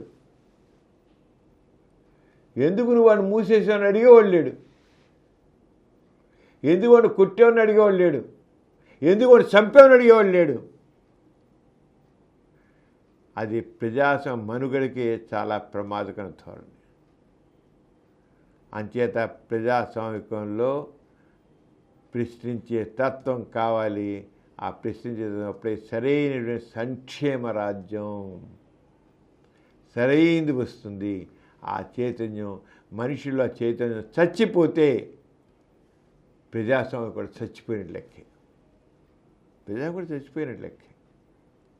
మళ్ళీ ఎప్పుడైనా వస్తే డిక్టేటర్ వచ్చేస్తాడు ఇలా ఉంటే, లేదా మతరాజ్యం వచ్చేస్తుంది. ఇప్పుడు పార్టీ స్వామ్యం ఉంటుంది, పార్టీల రాజ్యాలు అయిపోయి చివరి మతరాజ్యం కూడా వస్తుంది. అలాంటి మూవ్ కూడా ఉంది. మనుషులు ఇలాగ ఉంటే మన ప్రజాస్వామ్యం కదా నువ్వు ఇలా ఎందుకు చేస్తున్నావు అనేది గుణం లేకపోవడం వల్ల జీవు ఎస్ఆర్ అంటూ పక్కన ఎస్ఆర్ అంటూ తోకలు జాడించే మనుషులకు కాదు, ప్రశ్నించే తత్వం కావాలి.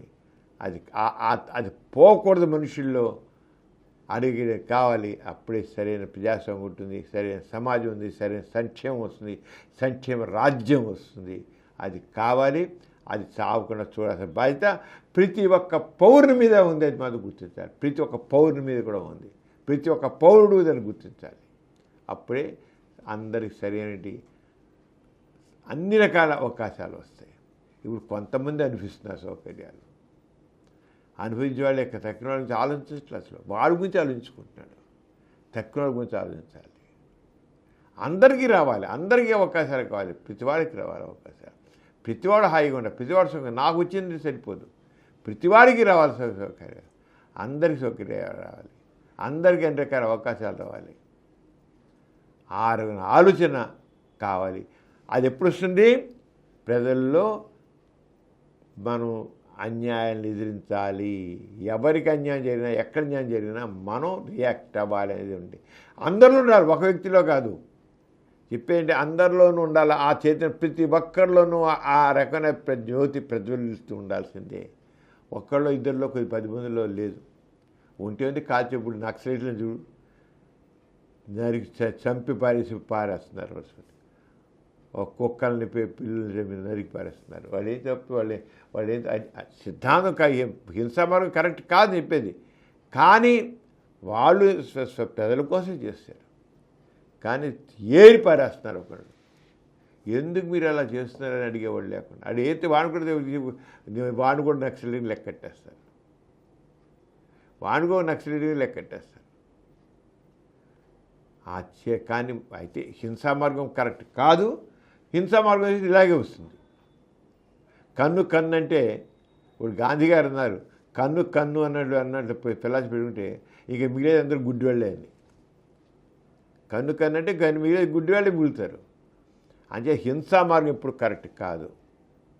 అహింసా మార్గమే కావాలి, శాంతి మార్గం శాంతియుతంగానే ఉండాలి. కానీ ప్రశ్నించే తత్వం ఉండాలి.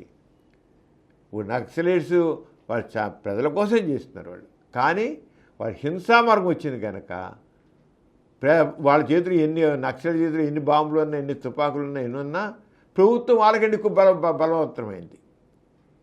ప్రభుత్వం చాలా పవర్ఫుల్. అంచేత వాళ్ళని కాదు, వాళ్ళు ఎదురు చూస్తున్నారని వాళ్ళ హింసా మార్గం చేస్తున్నారు, హింస చేస్తున్నారని పక్కన పారేస్తున్నారు. ఆ మార్గం కరెక్ట్ కాదు. కానీ వాళ్ళ నిజాయితీని మాత్రం మనం శంకించలేము. కానీ మార్గం మాత్రం కరెక్ట్ కాదు, హింసా మార్గం కరెక్ట్ కాదు. ప్రజాస్వామ్య పద్ధతులను చేయాలి. అందుకే చెప్తున్న ప్రశ్నించే తత్వం కావాలి. ఏదైనా అహింసాయుతంగా ప్రజాస్వామ్యబద్ధంగా బహిరంగ విధానం ద్వారా చేస్తేనే గాంధీ గారు చెప్పిన సత్యాగ్రహ పద్ధతి ద్వారాను బహిరంగ విధానం ద్వారాను అహింసా మార్గంలోనే చేసినప్పుడు అది కావాల్సిందే. గాంధీ గారు ఏం చెప్పారో సత్యాగ్రహ విధానం, అహింసా విధానం, బహిరంగ విధానం, అప్పుడే గాంధీ ఆశించిన సమాజం. గాంధీ చాలా ఆశించారు. గాంధీ చాలా కోరుకున్నారు. ఆయన కళ్ళగన్న భారతదేశం ఈ భారతదేశం అతను కాదు. ఆయన దగ్గర చివరి రోజుల్లో గాంధీ ఎంతో తప్పించిపోయాడు. నేను కోరుకున్న భారతదేశం ఇది కాదన్నాడు ఆయన. అంతే ఆయన చెప్పాడు. అలాగేను నేను కోరుకున్న భారతదేశం కాదు అన్నాడు. తప్పించింది ఆయన బతిని కొద్ది రోజులైనా చంపి. నేను కోరిక ఆయన నిజంగా చంపి ఉండకపోతే ఆయన అప్పుడున్న ప్రభుత్వం మీద ఆయనే తిరుగుబాటు చేసేవాడు, ఆయనే సత్యాగ్రహం చేసేవాడు.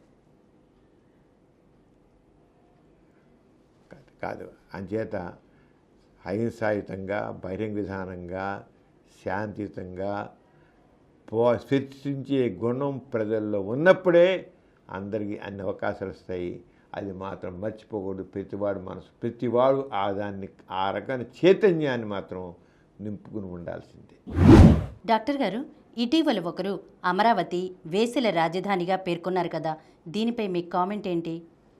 ప్రిమేరా, ఆ రంగం అన్నం చాలా తప్పు. అమరావతిని వేసల రాజధానిగా అని పేర్కొన్నారంటే అమరావతిలో ఉన్న వాళ్ళందరూ కూడా వేసల కింద లెక్క. ఆడవాళ్ళందరూ అంత తేలిగ్గా ఉన్నారా లేడీస్ అంటేను? చులకన. లేడీస్ అంటే చులకన. అసలు ఎవరైనా వేసల గురించి చాలా చులకనగా మాట్లాడుతుంటే ముందు వాళ్ళు ఆలోచించి వీళ్ళు వేసలుగా మారడానికి కారణం ఏమిటి? అసలు ఈ సామాజిక వ్యవస్థ ఏమిటి? ఎందుకు మూల కారణం? పురుషాధిక సమాజంలో ఆడదాన్ని చులకన చేయడం వల్ల, తక్కువగా చూడడం వల్ల, ఆడదానికి అవకాశాలు లేకుండా చేయడం వల్ల, ఆడదాన్ని ఒంటింటి కుందేలుగా చేయడం వల్ల పురుషాధిక సమాజంలో ఈ రకంగా సమాజంలో సగం మంది లేడీసే. వాళ్ళ మహిళా శక్తి పనికిరాకుండా లేకుండా పోతుంది, కుంటుపడిపోతుంది. మహిళా శక్తి కుంటుపడుతుంది. వేసల కింద వాళ్ళు ఎందుకు మారారు అని అంటే మనం ఆలోచించాలి. ఎందుకు మారారండి? వాడు ఒళ్ళు బలిసయ్యారు అని అనొచ్చు. ఒళ్ళు బలిసయ్యారు. ఆ ఒళ్ళు బలిసేటువంటి కారణం కూడా ఎక్కడి నుంచి వచ్చిందంటే ఈ పురుషుల వల్లే వచ్చింది. వాడు విలాసం కోసం, వాడి సంతోషం కోసం ఒక ఆడదాన్ని ఆ రంగా తయారు చేశారు. పురుషాధిక్య సమాజం. ఈ పురుషాధిక్య సమాజం వల్లనే ఆడది అణగదొక్కబడుతోంది, చులకన చేయబడుతోంది, వేసి కింద కొంతమంది వేసులుగా మారడం అయింది. అంటే వేసల రాజధాని అమరావతిని వేసల రాజధాని అంటే అమరావతి లేకపోతే అన్ని చోట్ల ఉన్నారు. ఈ రకమైన పురుషాధిక సమాజం వల్ల, ఆడదాన్ని తక్కువ చూడడం వల్ల, ఆడదానికి అవకాశాలు లేకపోవడం వల్ల, పురుషుడు ఆడదాన్ని ఒక విలాసగా చూసుకోవడం వల్ల అన్ని చోట్ల ఉన్నారు. ఒక్క అమరావతిలోనేంటి? చాలా తప్పని మాట్లాడిన కామెంట్. అమరావతిలో ఏమంటే ఆయన ఏదో ఎగ్జాంపుల్గా చూపించాట. 3-4 కేసులు పోలీసు వాళ్ళు పట్టుకున్నారు, 3 ఏళ్ళు పట్టుకున్నారు, వాళ్ళు పట్టుకున్నారని న్యూస్ ఐటమ్ వచ్చిందని చెప్పారట, చూపించాట. ఒక అమరావతిలో ఏంటి అన్ని ఊళ్ళల్లోనూ ఉన్నారు. అలాగా అన్ని చోట్ల జరుగుతున్నాయి. అది విజయవాడ జరుగుతున్నాయి, ఏలూరు జరుగుతున్నాయి, లేదా రాజమండ్రి జరుగుతాయి, కాకినాడ జరుగుతాయి, బైజాలు జరుగుతాయి, ఇంక బొబ్బాలు జరుగుతున్నాయి, హైదరాబాద్ జరుగుతుంది. అన్ని చోట్ల ఉన్నారు వీళ్ళకి. అసలు మన సమస్యని మనం చూడాలి. చాలా ఈజీగా అమరావతి వేసల రాజధానిని వేసల్ని కించపరుస్తూ మాట్లాడే ముందు ఆయన నిందించుకోవాలి. అసలు ఆ మనిషి తను నిందించుకోవాలి. ఒక పురుషుడు ఉండి అసలు ఎందుకు ఈ రకమైన వ్యవస్థ తయారైందని తను విమర్శించుకోలేదు. ఆడదంటే అది చులకన. ఆ రకమైన పురుషాధిక సమాజానికి తను కూడా ప్రసిద్ధి అలాంటి వాడు. అసలు యాక్చువల్గా రూల్ ప్రకారం అయితే వేసి అని అన్నా లేదు, కమర్షియల్ సెక్స్ వర్కర్ అన్నారు. అది కూడా వృత్తికైనా గౌరవించాలన్నారు. నువ్వు ఎప్పుడైతే ఆ రకమైన వ్యవస్థని నువ్వు మార్చలేకపోతున్నావో నువ్వు ఆ వృత్తిని గౌరవించు. కమర్షియల్ సెక్స్ వర్కర్ అని ఆయన వేసన్ పదం ఉపయోగించడం అది చాలా. అది కాకుండా ఒక సోషల్ మీడియా, ఒక మీడియాలో ఉంటూ, ఆ మీడియా వ్యవస్థలో ఉంటూ దాని ద్వారానే అసలు ముందు దాన్ని వైలేట్ చేశారు. అక్కడ దాంట్లో కూర్చొని ముందు రూల్స్నే వైలేట్ చేశాడు ఆయన. కారణం పురుషాధిక సమాజం కనుక, అహంకారం కనుక, పురుష అహంకారం కనుక. అంత ఆడవాళ్ళు తేలిక దొరికారా అంటే? అమరావతిని వేసల రాజధాని అని అంటే ఆడది చులకన కనుక వేసలతో పోల్చి అక్కడ ఆ వ్యవస్థని అంత చులకన చూపిస్తాడా? ఇది ప్రతి ఆడవాళ్ళు ఖండించాల్సింది, ప్రతి మగవాడు ఖండించాల్సింది. నిజంగా ఆ స్త్రీలు పురుషులు అందరూ సమానం, అందరూ కూడా ఇలాంటి దాన్ని గ్రహించాలి. ఇలాంటి మాటలు పురుషాధిక సమాజంలో మహిళలు చులక ఎందుకు? ఎంతమంది ఆఫీసర్స్ ఉంటారు, ఐఏఎస్ అవ్వచ్చు, ఐపీఎస్ అవ్వచ్చు, లేదా పెద్ద పెద్ద ఆఫీసర్స్ కావచ్చు. ఆ మగవాడికి ఇచ్చేంటి గౌరవం ఆ స్త్రీ ఆఫీసర్కి గౌరవం. చులకన ఆ ఐఏఎస్ ఆఫీసర్ స్త్రీ ఏంటి మహిళని చులకన, ఆ ఐపీఎస్ వాళ్ళని చులకన. చివరికి ఆ మూడు కూడా చులకనే. ఏ తక్కువయ్యారు? ఎక్కడ మహిళలు ఎక్కడ తక్కువయ్యారు? దేంట్లో తక్కువయ్యారు మహిళలు అనేవాళ్ళు? అంచేత వేసల రాజధాని అంటూ వేసల పేరు పెట్టి వేసల చులకనగా చూసే స్వభావం ముందు తప్పు. అంటే వేసలు నిజంటే వేసలు కూడా మహిళలే, అంటే మహిళలను చులకన చూసే స్వభావం. వేసలు కూడా మహిళలే, అంటే మహిళలు అంటే అది చులకనగా ఉన్నారా? చాలా తప్పు. అంచేత కామెంట్ చాలా రాంగ్. అది ఫీల్ అవ్వాలి ముందు. ఆ మనిషిని ఆ మొక్క అనడానికి ఒక దానికి మనిషి బాధపడాలి. అంత తక్కువ భావంతో మాట్లాడడానికి, ఒక మహిళల్ని కించపరుస్తూ మాట్లాడడానికి, ఆ మొక్క అనడానికి ఆయన బాధపడాలి. అంటే ఆయన మనుషుల్లో ఆడవాళ్ళంటే, ఆడవాళ్ళకి సంబంధించిన వృత్తులంటే చులకన భావం అన్నమాట. అది ఇప్పటికైనా సరే మహిళల గురించి అందరూ సమానంగా చూడడం నేర్చుకోవాలి. మహిళా శక్తిని గుర్తించడం నేర్చుకోవాలి. మహిళా శక్తి ఏమాత్రం తక్కువ కాదు, పురుషులకి ఏమాత్రం తీసిపోరు. నువ్వేం తీసిపోయావు నాకంటే? నేను పుడిచాను, నువ్వేం తక్కువయ్యా? ఏ కాదు. కానీ ఎందుకని ఈ రకంగా తేడా? అంత చులకగా మాట్లాడతారా? వేసల రాజధాని అంటే అక్కడ ఎన్నో విలేజ్లో చక్కగా కాపురా చేసిన వాళ్ళు ఎంతమంది మహిళలు ఉన్నారు. వాళ్ళందరినీ అవమానపరిచిన కాదా? ఒక్కసారి గుండె మీద చేసి అక్కడ ఎంతమంది వాళ్ళ చెల్లెళ్ళు, వాళ్ళ అక్కలు ఎంతమంది ఉన్నారు, వాళ్ళందరూ అవమానపరిచిన కాదా? అక్కడే కదా, ఎక్కడున్నా సరే, ఎవరినా సరే, ఎక్కడన్నా తప్పే. అంచేత ఇలాంటి కామెంట్స్ని ఖండించాల్సిందే. ఇక ముందు ఎప్పుడైనా మాట వీల్లేదు. మహిళల్ని చులకం చేసి మాట్లాడడం మరీ తప్పు. వృత్తిని కూడా కమర్షియల్ సెక్స్ వర్కర్స్ అని చెప్పండి. అసలు అలాంటి వృత్తిలోకి రావడానికి, అలాంటి వృత్తిలోకి అలాంటి లేడీస్ రావడానికి ఈ సమాజం కల్పించిన ఈ దౌర్భాగ్య స్థితికి చింతించండి. ఎందుకండి ఒక ఆడది అంత ఒళ్ళు అందరి పనికిరాని వాళ్ళందరి దగ్గర అమ్ముకొని పడుకోవాల్సి వస్తుంది. ఎందుకు గతి పట్టిందండి? ఎంత దౌర్భాగ్య స్థితి సమాజానికి. ఏ మహిళలకైనా ఎందుకు అవసరం వస్తుందండి అలాగా? తన గౌరవాన్ని అలాగా తాకట్టు పెట్టుకునే అవసరం ఎందుకు వస్తుందండి? గతి లేక తయారవుతుంది. గతి లేని పరిస్థితి కారణం ఎవరు? ఈ సమాజం. అలా దింపింది ఎవరు? ఈ పురుష సమాజం. అంచేత చాలా తప్పు ఆ మొక్కలన్నది ప్రతి ఒక్కళ్ళు ఖండించాల్సిందే. ఏమాత్రం మనిషిలో ఆలోచన ఉన్నా సరే ఆత్మాభిమానంగా ప్రతి ఒక్కరు కూడా ఖండించాల్సిందే. ఇది మాత్రం కరెక్ట్ కాదు. వాళ్ళు ఆ మొక్కలను వాళ్ళు దాన్ని విత్డ్రా చేసుకోవాలి. లేకపోతే దాని తగ్గట్టుగా వాళ్ళు శిక్ష అనుభవిస్తారు. ఖచ్చితంగా అనుభవించాలి కూడా, శిక్ష అనుభవించాల్సిందే. తప్పు నోటికి వచ్చిన మాట్లాడడం కాదు.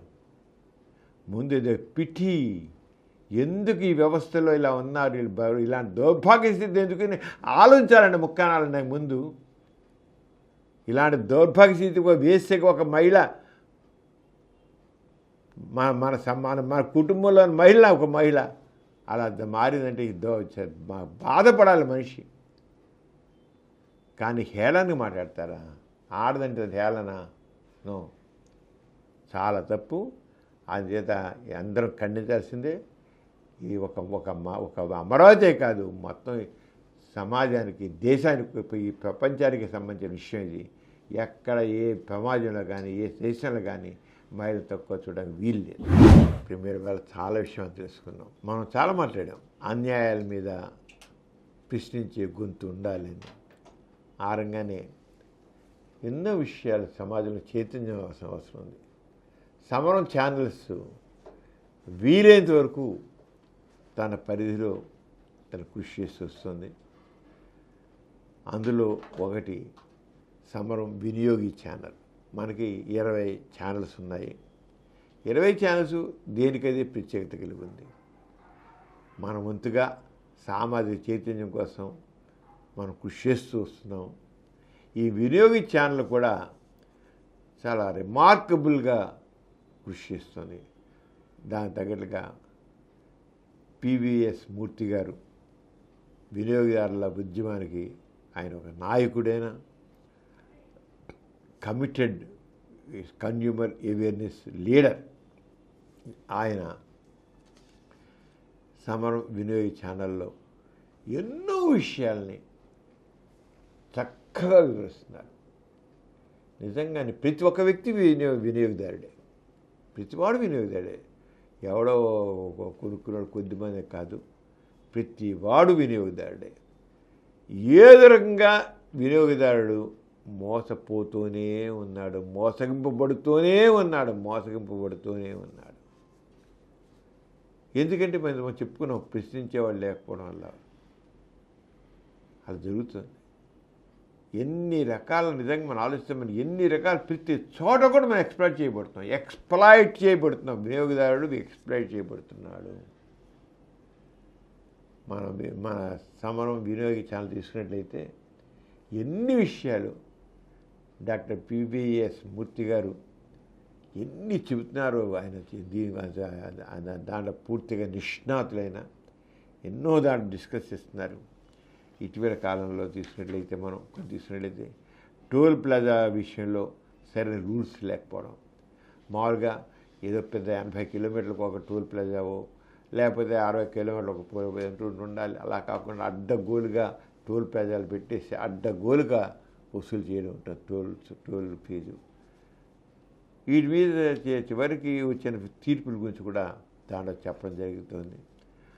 ఆరగానే సోషల్ మీడియాలో అసలు ఇప్పుడు చెప్పాలంటే ఎన్ని అబద్ధపు ప్రకటనలు వస్తున్నాయి. జనాలు చీట్ చేసేటి ఎన్నో రకాల మోసపు ప్రకటనలు వస్తున్నాయి. జనాలు చీట్ చేస్తున్నారు సోషల్ మీడియాలో. వాటితో ఎలా మోసపోతున్నారు అనే విషయాలు అని నిత్య జీవితంలో ప్రతి వాళ్ళు ఎన్ని రకాలుగానో మనకి వస్తున్నాయి. అలాగే ఇప్పుడు ఈ ట్రావెలింగ్ ఏజెంట్స్ కూడా అన్నీ మేమే చూస్తాం సార్. అందులో ఫారెన్ వెళ్ళి ఎవడైతే వీసా మేమే ఇస్తాం, పాస్పోర్ట్ కూడా మేమే తెప్పిస్తాం, మేమే టికెట్ కొంటాం, మేమే అక్కడ అన్ని రూములు బుక్ చేస్తాం, మేమే అన్నీ చేస్తాం చెప్తుంటారు. చివరి నిమిషంలో ఏదో చేస్తుంటారు. అరచేతిలో బైక్ చూపించినట్టుగా ఈ రంగా అన్నీ మేము చూస్తుంటాం. చివరికి ఇన్ని రకాల ఇబ్బందులు ఫాలో అయ్యేవాళ్ళు ఉన్నారు. అంతమంది కాదు, ఇలా ఉన్నారు. ఇలాంటి విషయాలు కూడా ఆయన రియల్ ఎస్టేట్ చెప్పనే అవసరం లేదు.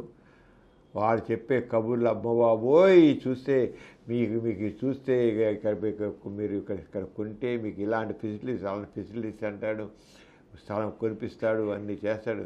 చివరికి అది ఉంటుంది ఇది ఉంటుంది అని చెప్తాడు. చివరికి ఏమి ఉండదు. చివరికి అక్కడే ఉండి ఏమీ లేకుండా పోతుంటాయి. ఎన్నో రియల్ ఎస్టేట్స్లో కొన్నాళ్ళు అసలు ఫెసిలిటీస్ ఏం లేకుండా ఎంతమంది మోసపోతుంటారు. చివరికి వెళ్తాం మనకు సిద్ధాంతం, మన కర్మ ఏం చేద్దాం అని కర్మ సిద్ధాంతం పడిపోయి ఏం చేద్దాం అని అన్నట్టు కొండి కూడుకోవడం ఉంటుంది.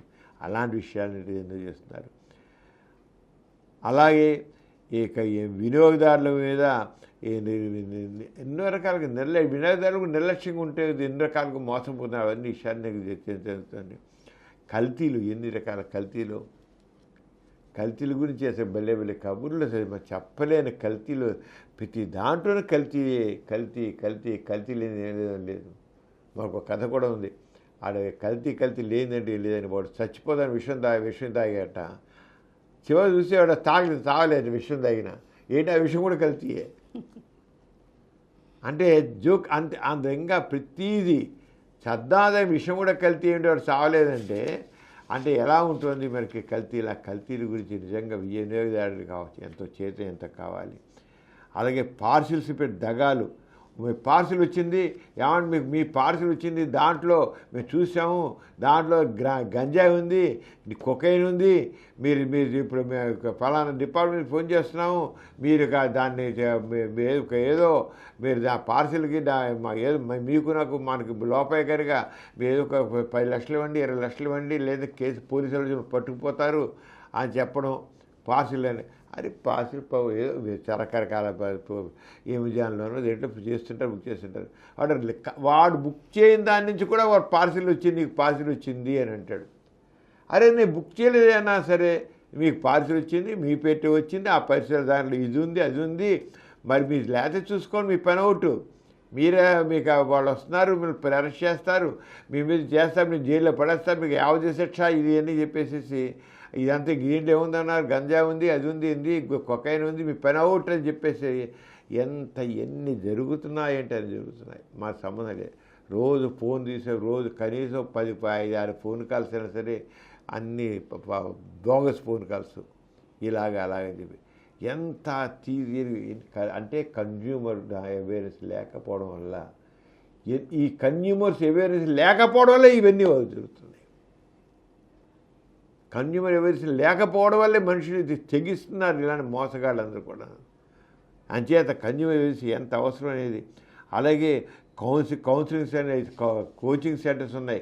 వాళ్ళు చెప్పేసేసి ఇళ్ళకి వెళ్ళిపోయి బుక్ చేసి పిల్లలు తీసుకెళ్ళిపోయి వాడు పెట్టేసి వాడు 3 లక్షలు చివరికి అలా మీకు ఇచ్చేస్తాం మీకు ఈ 3 లక్షలు కట్టేసేటంటే మీకు వాడికి సర్వ సౌఖ్యాలు మేము చూసుకుంటాం అని చెప్తారు. చివరికి ఏమో ఇంకా పైగా మీకు స్కాలర్షిప్ ఇస్తాం, మీ స్కాలర్షిప్ ₹1 లక్ష మీకు డిస్కౌంట్ కూడా వచ్చిందని చెప్తాడు.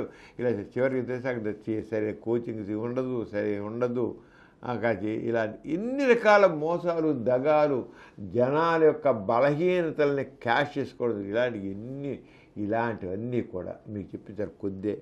ఇలాంటివి 1.25 లక్ష విషయాలని మా సమరం వినియోగి ఛానల్లో మనం డిస్కస్ చైతన్యం కోసం, వినియోగదారుల చైతన్యం కోసం డాక్టర్ పివిఎస్ మూర్తి గారు ఫెంటాస్టిక్గా అనేక రియల్ ఇన్సిడెంట్స్ ప్రజెంట్ చేస్తూ చెబుతున్నారు. చూడండి, అందరు తెలియాలి, విషయాలు తెలుసుకోవాలంతే. ఏదో నా విషయం కాదు కదా, నాకు కాదు కదా అని కాదు, అది మీరు మీరే అవుతారు. అని అడుగడుగునా దగా, అన్ని చోట్ల వినియోగదారుడు దగా కూరవుతున్నాడు. చైతన్యం కాదు. వినియోగదారులు ఎప్పుడైతే చైతన్యం వస్తుందో అప్పుడు ఈ దగాలు ఉండవు. మనం ఇంతకుముందు కూడా వచ్చి అందుకని చైతన్యం, ఆ చైతన్యం అనేది చాలా ముఖ్యం. వినియోగదారులో కూడా చైతన్యం కావాలి. ప్రతి ఒక్కరు, నువ్వు వినియోగదారులు, నేను వినియోగదారులు, అందరూ వినియోగదారులే. ప్రతి ఒక్కరికి అంచేత ఈ ఛానల్లో సమరం వినియోగి ఛానల్లో ఎంతో ఉపయోగకరమైన ఇన్ఫర్మేషన్ తెలుగు, ఇంగ్లీష్ రెండిట్లో కూడా ఉంది. తెలుగు, ఇంగ్లీష్ రెండిట్లో కూడా ఈ తెలియజేస్తుంది. అందరూ చూడకూడుతున్నాను. ఆ రంగా మనం 20 ఛాన్స్ ఉన్నాయి. ఎవరికి ఇష్టం ఉందో చూడండి. మన రెగ్యులర్ మనం చెబుతున్న ఛాన్స్ చేసి చేయాలని చూద్దాం. అంత ఈ రంగా ప్రీమియర్ వాళ్ళు చాలా విషయాలు చెప్పుకున్నాం. మన ఎథీస్ట్ బులెటిన్ అనేది, ఎథీజం అంటే ఏదో దేవుడు లేదు, ఈ బాబాల మోసగాళ్ళు, సమాజంలో మోసగాళ్ళు చెప్పడం కాదు.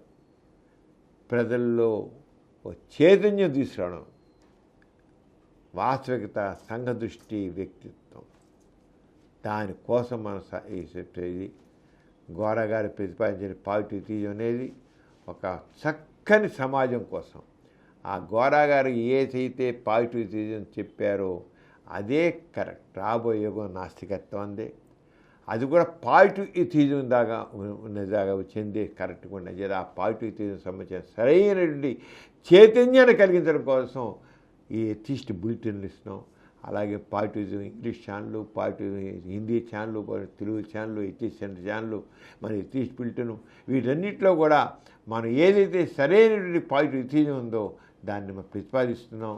అంచేత ప్రతి ఒక్కళ్ళు చూడండి, తెలుసుకుని చైతన్యం కావాలి, చైతన్యవంతం కావాలి. అది మాకు గుర్తించు. ప్రతి ఒక్క వ్యక్తి చైతన్యత కావాలి, విజ్ఞానవంతుడు కావాలి.